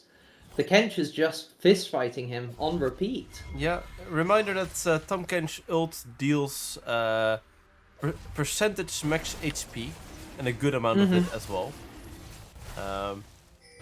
And from my understanding, T-Bear is a Kench main, is he not? I will have to come back to you on that. Oh, the Tristana jumping out, the Trundle is coming in, the hook does not connect, and they're just going to have to walk this one out. Nice attempt in bot lane, but we do see a double gank on top lane, but the Mega Gnar has come out. Oh, the nice knockback with the ulti. The Kench is getting really low. Oh, the Mumu goes back in. The Swain W comes out.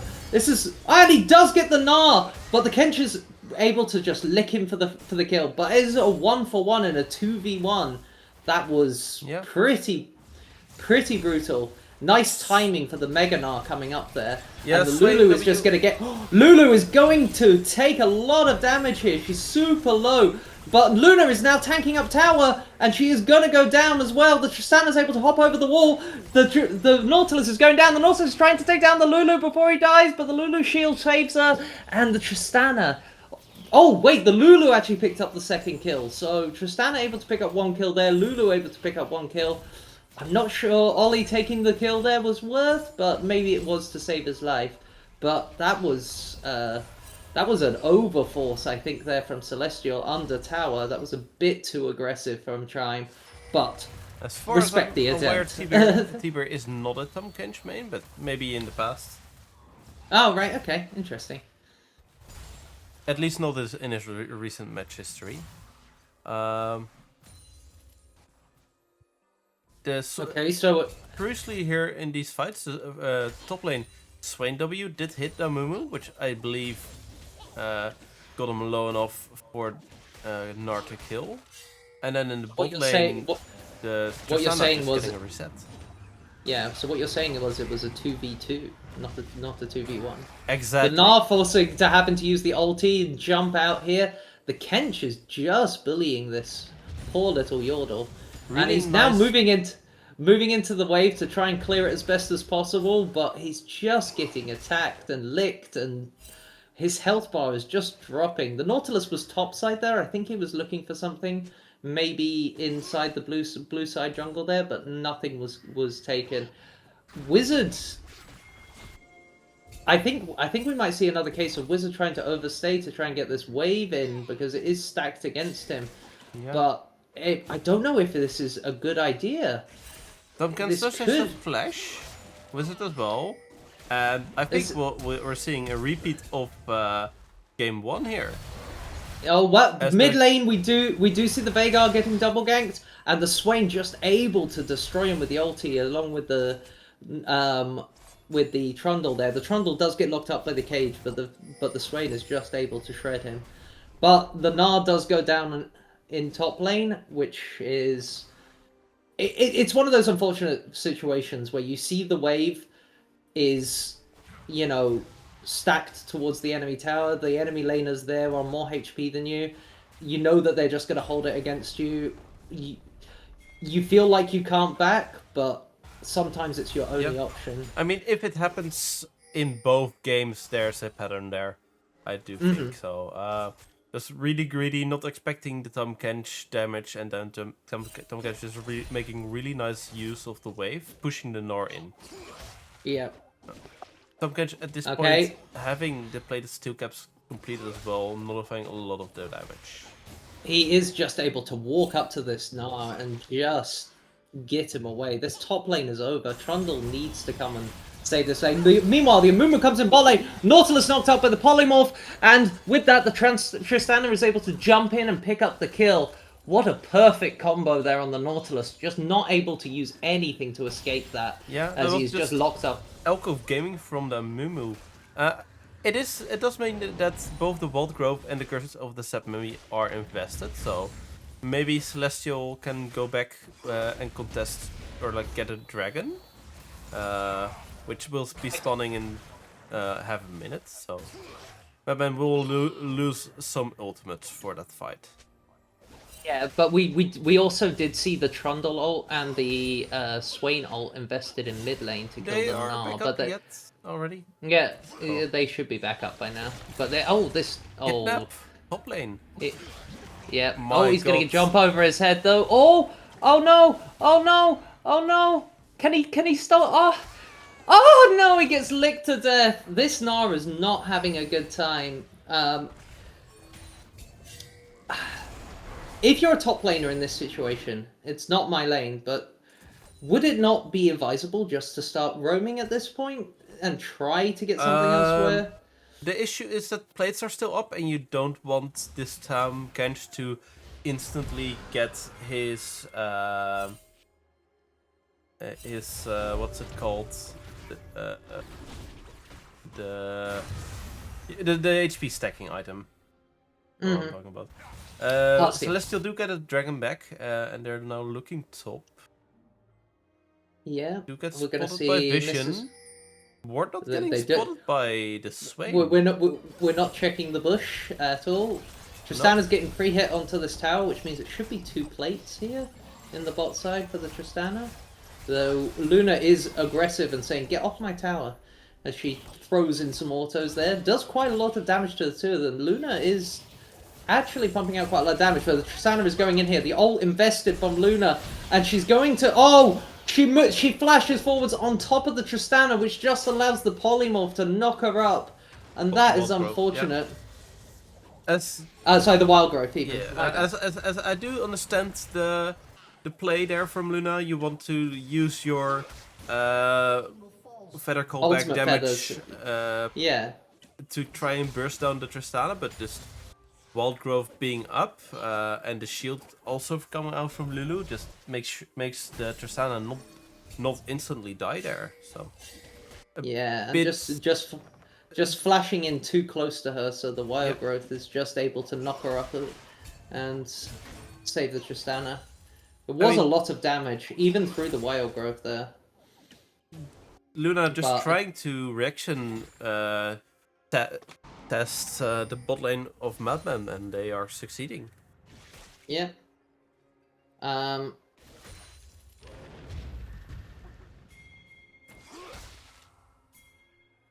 Wizard just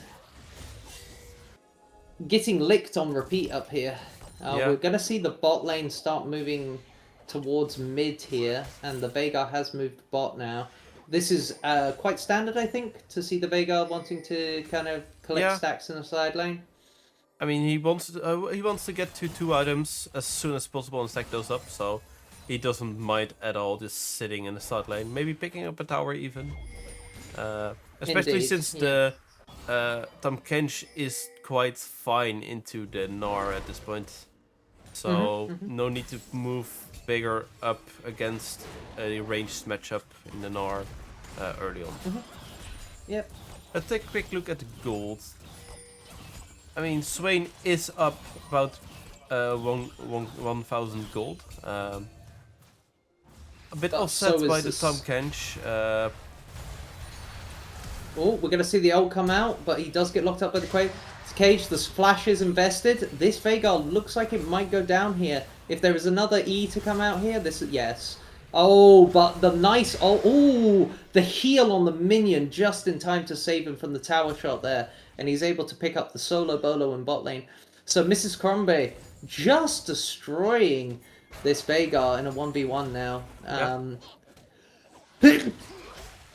mean, the side of MadMen has quite a few health stackers, and Miss Crocombe is going double burn items, so quite adequately we'll be able to do with them. Yeah, we'll probably see that trade go... Oh, this is a nice combo into the Kench, holding him onto tower here.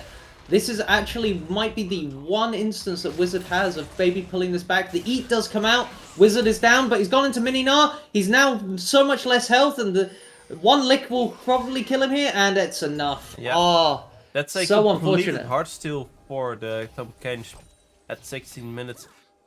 Quick reminder, at this point in time, Tom Kench's ult will deal 15% max HP damage plus a flat amount. Yeah. So that not to mention, if you swallow Gnar during Mega, you are removing timer on his Mega while he is in your belly. Almost looked like he was caught out a bit, using Grey Help to... Oh, we do see the Swain having to pop the ulti as he's caged up here. The Amumu does go in, but the Amumu is taking so much damage from this double burn. Like, the charge is able to go off, and they do get the bot lane tower here, but they are able to pick up the kill, but they are just kind of backing out now and just taking the one kill. This is smart. Very, very well done there from the Swain to survive that. Yeah, just popping the ult, just staying just in front of your tower. No threat of a real dive, but keeping the wave out. Oh, we're going to see the Kench come in. The Gnar is in a lot of trouble. It is able to jump out, get the slow on the Kench, and just be able to pull back. At this point, I mean, this top lane matchup is, like you said before the game even started, when we were in Champ Select, that if Kench gets ahead in this lane, it is going to be very bad for the Gnar, and it looks almost unplayable. Yeah, as you can see, the Gnar just doesn't deal enough damage at this point in the game. It will change later on once Gnar gets some more items. I mean, this is some nice spacing, but yeah. The hardstyle proc, it just deals so much damage at this point in the game. Nautilus taking a bit of poke from the... Oh, the Kench is coming in. He does have from the Atacama wall. Not able to proc it, but... Yep, the Gnar able to just jump away from that. Oh, he does get the slow off though. He stepped too far forwards, and now he's just going to get chomped down and eaten. I mean, I think he was trying to go for the spacing there, but it's just not enough. And unfortunately, the Mumu does go down here. They do have the Lulu up here, but I don't think that the Kench may be far ahead, but I don't think he wants to take this fight. Not versus a Trundle. No, he doesn't. Tristana is here though. Tristana has arrived, and the ult coming out from Luna here. Oh! Failing the blast cone, and unfortunately getting picked up on the backside there. Meanwhile, they are engaging on the tower. This Kench is just tanking up so much damage, and is just able to survive along with the Lulu shields. But and that fight... Lulu just being able to buy enough time for Shenzhen to get there. Yeah, and that was just... Okay, this Kench is a very big issue. Yeah. I mean, just going straight for a healing item. the old trade of CC there, as we just stare at each other while our CC runs out. Yeah. They're both on similar timers. Let's do a quick stack check. This Veigar is at 166 stacks at 90 minutes. Right. Pretty decent, I would say. Meanwhile, Swain is at 22 stacks, receiving a total of 330 bonus HP, so that's about 800 gold if you look at... Oh! The Gnar is getting interrupted on his jump, and this I mean, if the Lick comes out to stun him here, this is very much in trouble. The Lulu up here as well, and Kench is just able to pick another kill off here. And oh, this is... And MadMen are just brutal. trading this Atakan right now for the mid lane tower.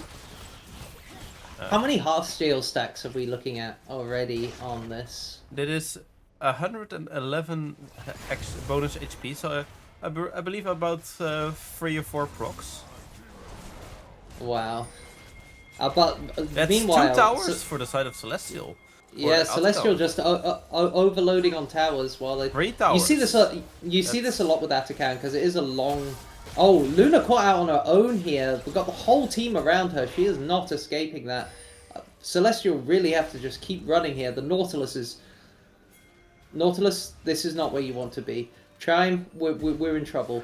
Gonna try and hide in the bush here. Oh, able to get the hook onto the Veigar, but it's... Yeah, Veigar we're just trying stacking. to... Yeah, we're just trying to waste some time here, as best as possible. Is able to die before the Lulu gets the assist there, but yeah. I think this was overall still not worth for the side of MadMen, losing 3 towers for an Atakan and, well, 2 kills, because Celestial overstayed their welcome in the jungle, but this should have been an Atakan for 3 towers, so... Now And they're going to get another tower in top lane here as that's well. That's a 4th tower. And Nara's going to have to run for his life, though, because this Kench is not happy that he took his tower. He's going to try and run through the Tribush. A nice little move speed boost here. Oh, but he is licked again. Oh, he does it. He's able to pick up the pink ward on the way out. He's got the blast cone, and he's out of there. Oh, that was actually a speedy little escape from that little Yordle. Yeah. I mean, obviously having the upgraded boots of swiftness and then the quicken from Trinity Force, so it does get a lot of movement speed. Yeah, I just love the cheeky steal of the pink ward on our way out there. That could have gone poorly, but it was still able to get out. Celestial are now looking for a fairly early soul. Just look at T-Bear just walking in. T-Bear just says, no you don't. You don't get this Cryptic soul. And but meanwhile, Celestial are going, okay, we won't take it. We will push down mid lane, and we will ignore you. But T-Bear is like, no you won't. I'm here. Yeah.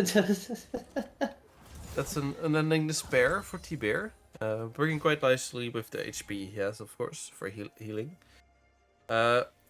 T-Bear just showing up for the dragon and just saying, no, you don't get this soul. Early dragon soul would have been very nice for the side of Celestial, of course. Getting a bit back into this game. I mean, I agree, but at the same time, like, if you see the Kench walking in there, your team's not fully grouped. I understand giving it up there and not trying to fight for it. I mean, if you're Celestial, your one hope is that your Swain is still not behind. He's actually quite far ahead, and the enemy Amumu isn't building so much resistances yet. But besides that, it just feels. Oh, the bad. Amumu caught out here. Actually, he's gonna get Nautilus hooked. The Swain W coming down. He is gonna run the Flash invested, but the Nautilus is also invested here. The Amumu is just gonna go down. The Veigar is finally here. The cage doesn't land onto anybody. The Nautilus forcing to have to run to the side. The Kench has finally come in from the side. This could be the turn of the fight if they're not able to kite back here. Oh, the Kench has got the overgrowth on him as well. He is so big at the moment. But yes, these carries need to be careful about stepping up here. The Tristana able to jump onto T-Bear, but T-Bear is actually so low here. Oh, Luna is able to pop the ulti, but nothing gained from that, and T-Bear's just able to tank up so much damage while this Tristana just takes their lives. Meanwhile, Wizards just deciding not to join the fight, taking that another one of the inner towers there, and he's even onto the inhib. He might. No, he doesn't get caught by the cage here. As we said, the Amumu not having too much resistances yet and immediately getting collapsed on, which started off that fight, Crucially, T-Bear at the end coming in, chasing, forcing the Swain Flash, and then eating Shenzhen, so Shenzhen could be burst by the Trundle, and then Shenzhen just getting his resets and finishing off the fight. Yeah. I think if Yeah. T-Bear doesn't eat Shenzhen defensively there, Shenzhen just dies, and that fight ends very differently. I agree. But the great foresight of T-Bear there to just eat Shenzhen, keep him alive, and make the fight turn in their favor. But it just shows how much of a terror this Kench is for the side of MadMen here. As we do see the game slow down a little bit, do we want to try and predict how the next few minutes is going to go? As we do see T-Bear trying to fight Wizard trying to fight T-Bear in the top lane again, but this is just not a fight you can take, Wizard. As we do some on-the-fly production. Mm.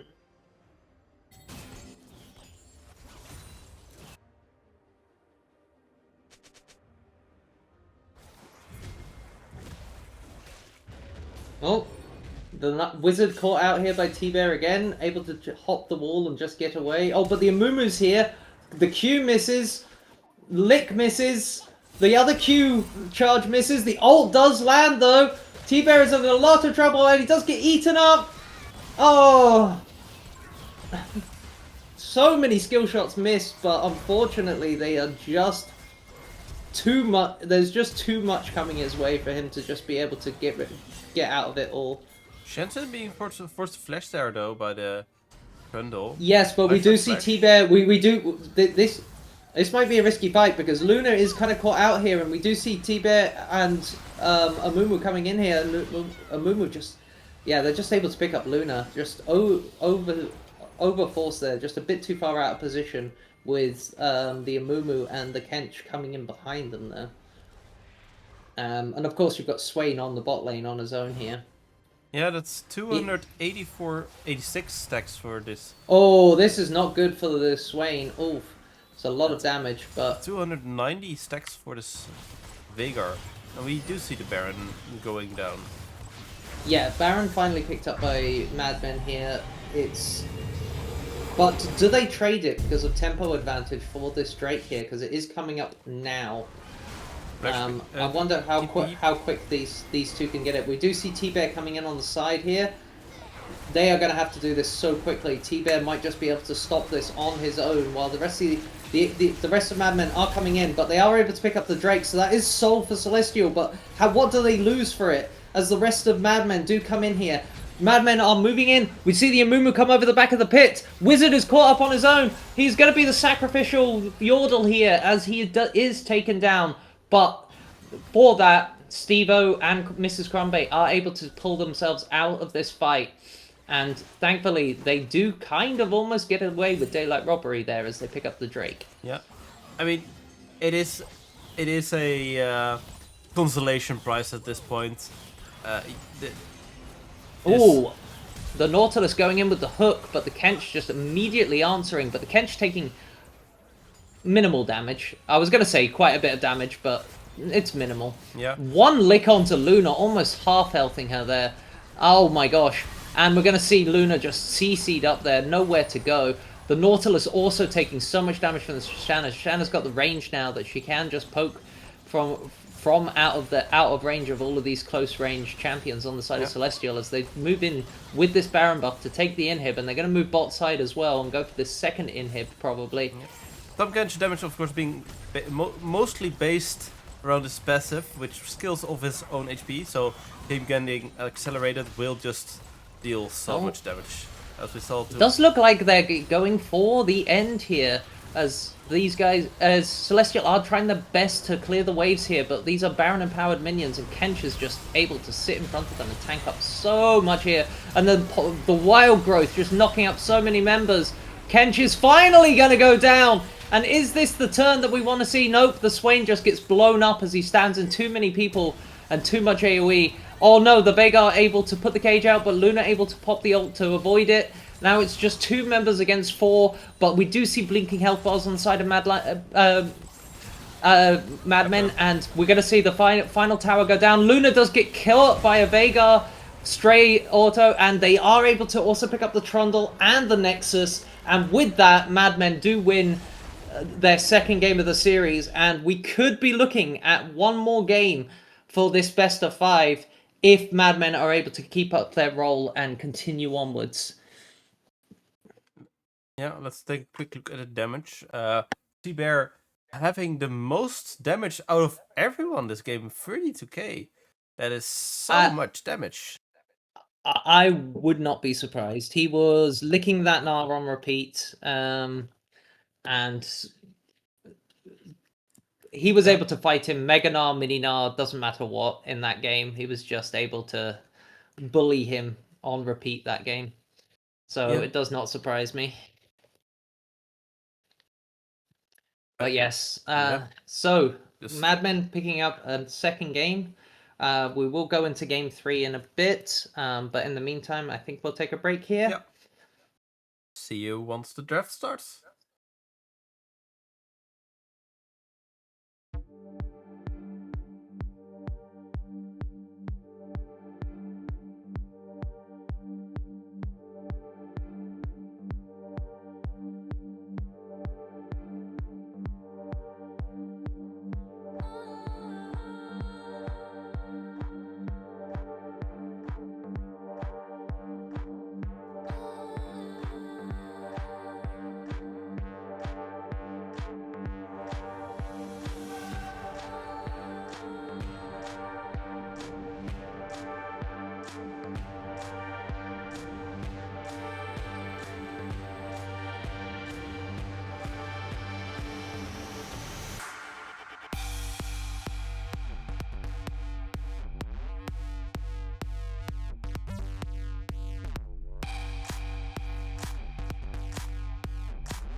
So hold our heads up high and beat the drum to what we love.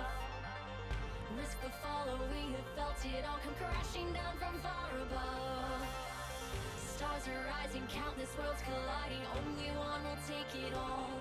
Can we bring to fall the giants? Can we make the final call?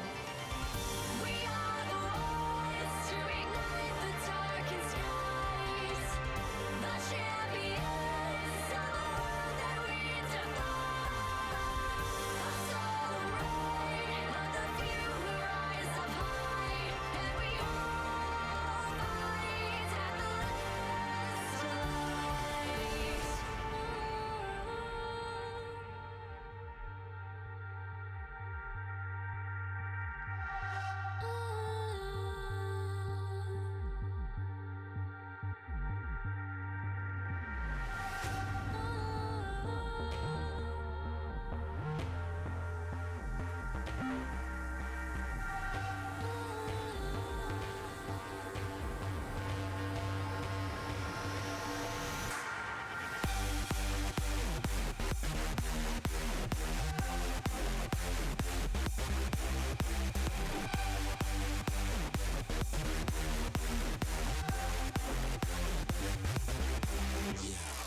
Welcome back.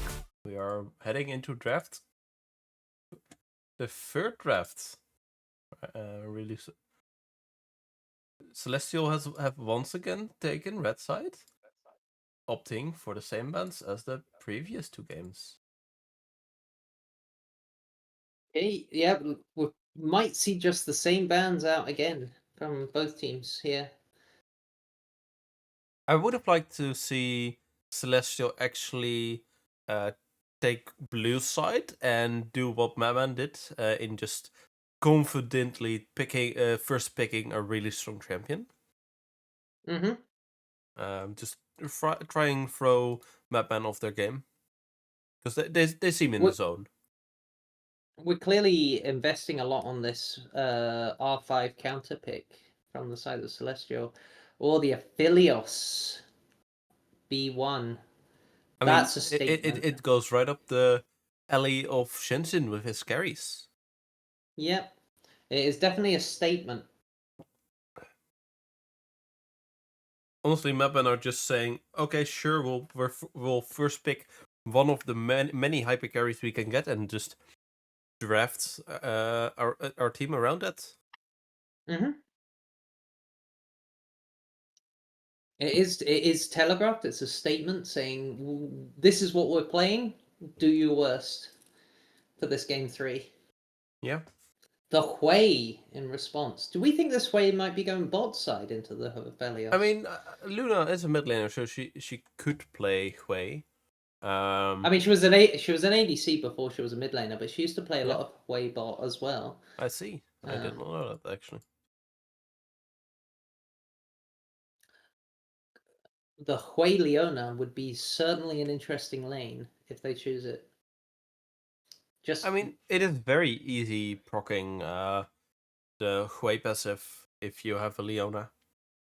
Mm-hmm. We've also got the Milio coming out. That's kind of a standard pick, I think. Milio being an enchanter to go with the Aphelios, and also your Q, the ball, pretty nice against the Leona engage, I would say. Yep. Now, I've learned recently from one of the MadMen coaches called Pillow, or I don't know if he's a full-time coach, but he's at least positionally coached. Mhm. I have recently learned that there is a optimal build path on Aphelios, where you upgrade your, I believe it's E, until you just base for a BF sword and 2 long swords. And then you just go into full crit, IE. Just skip the Yeah. collector and just go IE into whatever you want to go next. IE into LDR. It is actually, I think, Interesting. and that is the mathematically optimal way of dealing as much damage as you can on Right. a So we do Aphelios. see the Shazwani and the Malphite come out here. This is 2 beefy frontliners for both sides of the equation. We do see that's kind of standard. I would expect the Silas ban if you're picking Malphite here. We do see the Talia ban as again from MadMen. And then we get the Zillion ban on top of that. Okay. And then for blue side, we got the J4. So MadMen not wanting to get caged this game. Yeah. Uh. I mean, it's a really nice follow-up with Leona and the Malphite. Mhm. I Now- suspect Celestial will pick a jungler here in response to the Sejuani. Unless this is the lesser known Malphite jungle. No. We're gonna get the Neferi. Now, do we think this Neferi is jungle, or do we think this is a mid pick? Because I we- could not tell you, since the Hui is also still a flex. Yeah. Because it could be Hui mid and a Fury jungle, but it could also be Hui bot and a Fury mid. I honestly expect it to be Hui bot lane with Leona, with a very mid lane here. Yeah.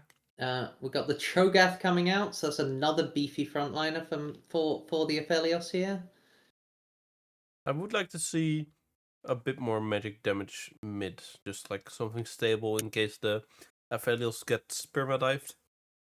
I think we're going to see quite a lot of magic damage come out here because they don't really need much more I guess. AD with the Aphelios, and the enemy team has drafted Malphite, so. Oh, the Diana. Diana, Now okay. Ballsy. I think that's an answer to the Neferi, yeah. I Neferi do here. believe so, yeah. And we'll see it right And- here, what it'll end up being. I assume this Neferi can flex for them, so whether they want to take a mid laner here or whether they want to take a jungler, we'll get to see. Oh, we see the set. So that's a set mid lane, I think. Or no, is it a Malphite mid? No, actually, I am not sure. I'm going to be honest here. I actually think this is a Neferi jungle Malphite mid with a set top. Yeah, it might just be. Yeah. We'll see So once certainly an the actual interesting draft comp. starts.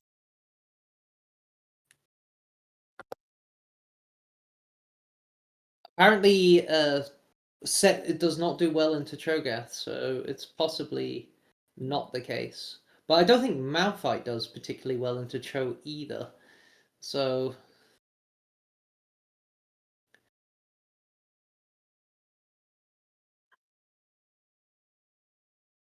As the score within our overlay is kind of broken. As I said, it's patch day, so the overlay is a bit wonky. But it's better than Well- staring at a blank screen. it'll be fixed for next week, I can imagine. Yeah. If MadMen do go on to next week and we don't get the reverse sweep here. It would be spicy for this series, not gonna lie. As, yeah, Malphite is top into Cho'Gath. Yep. Due to the double draft, of course, the all the players are just picking their own champion, so they don't have to waste Yeah. time. So Neferi is in the jungle here. So we do see the set mid lane into the Diana. That is certainly an interesting pick. I mean, it could I- still be way mid and set support technically. No, it would be no, because then they wouldn't have a carry in bot lane. I the I guess so. Yeah. Yeah, because the Hui is the carry. Yeah.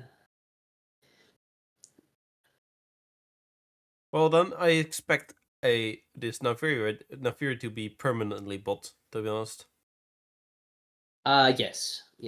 like This this is gonna be. Nafiri needs to have a bot side percentage of I like mean, 80%. you're not gonna impact the wet noodle top lane. Nope. I'd be interested to see if the Cho'Gath goes the sorcery tree with the upgraded ult. An extra 12% true damage on Cho'Gath. Not bad. Mm-hmm.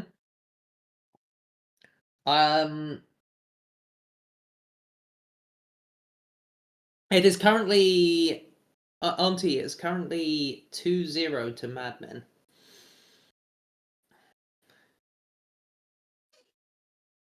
This could end up being the last game of the series if MadMen can pull out another win here.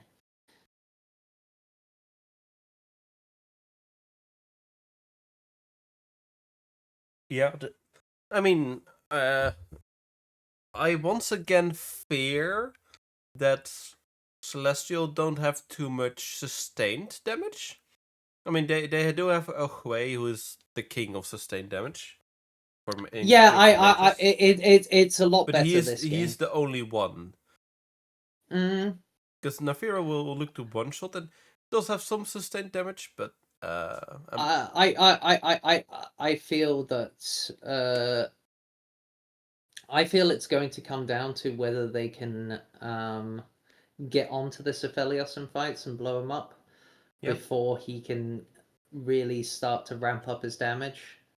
And it will come down to Shenzen's management of guns, which, judging from Shenzen's gameplay in these last two games, I can imagine he's quite good on this champion. Yeah, I mean, I've seen him play Aphelios before. He is good on it. Mage bot lane spicing things up though. Quite a lot of burst with your W from the Hui. Yeah. But they do have a lot of tools to get onto Shenzhen here. Yeah. I mean, and Leona so much engaged in CC. The Neferi, of course, having her ultimate to just long range dash to someone, point and click. There's a Malphite ult, yeah. Even sets ulting one of the frontliners into the backline. Yep. There's a lot of ways to get onto Shenzhen here, so Shenzhen is going to have to play a positioning game of his life. On the other hand, I think if Shenzhen just lives or like dodges stuff, then the re-engage and the team fight power of the Aphelios with some tanks is quite high. Yeah, like if they are not able to blow up Shenzhen in a team fight, I think that obviously at that point, Shenzhen will just be able to free hit and shred them with the counter engage from Diana, Shazwani, and they will just be able to turn the fight quite easily. But there are a lot of tools. There are a lot of tools to get onto him, so we'll see what happens here. I think, in terms of draft, I think this is the closest draft we've had. Yeah, both sides have tools. last game we MadMen just got ahead in top lane and just had a comp that if they get ahead, they just keep staying ahead. Yeah. This is, in that case, way more volatile of a comp. And in terms of just what you're able to do, the teams are quite close. Yeah, James Jetski said it in chat, kill Shenzhen comp. That is pretty much the goal of Celestial this game,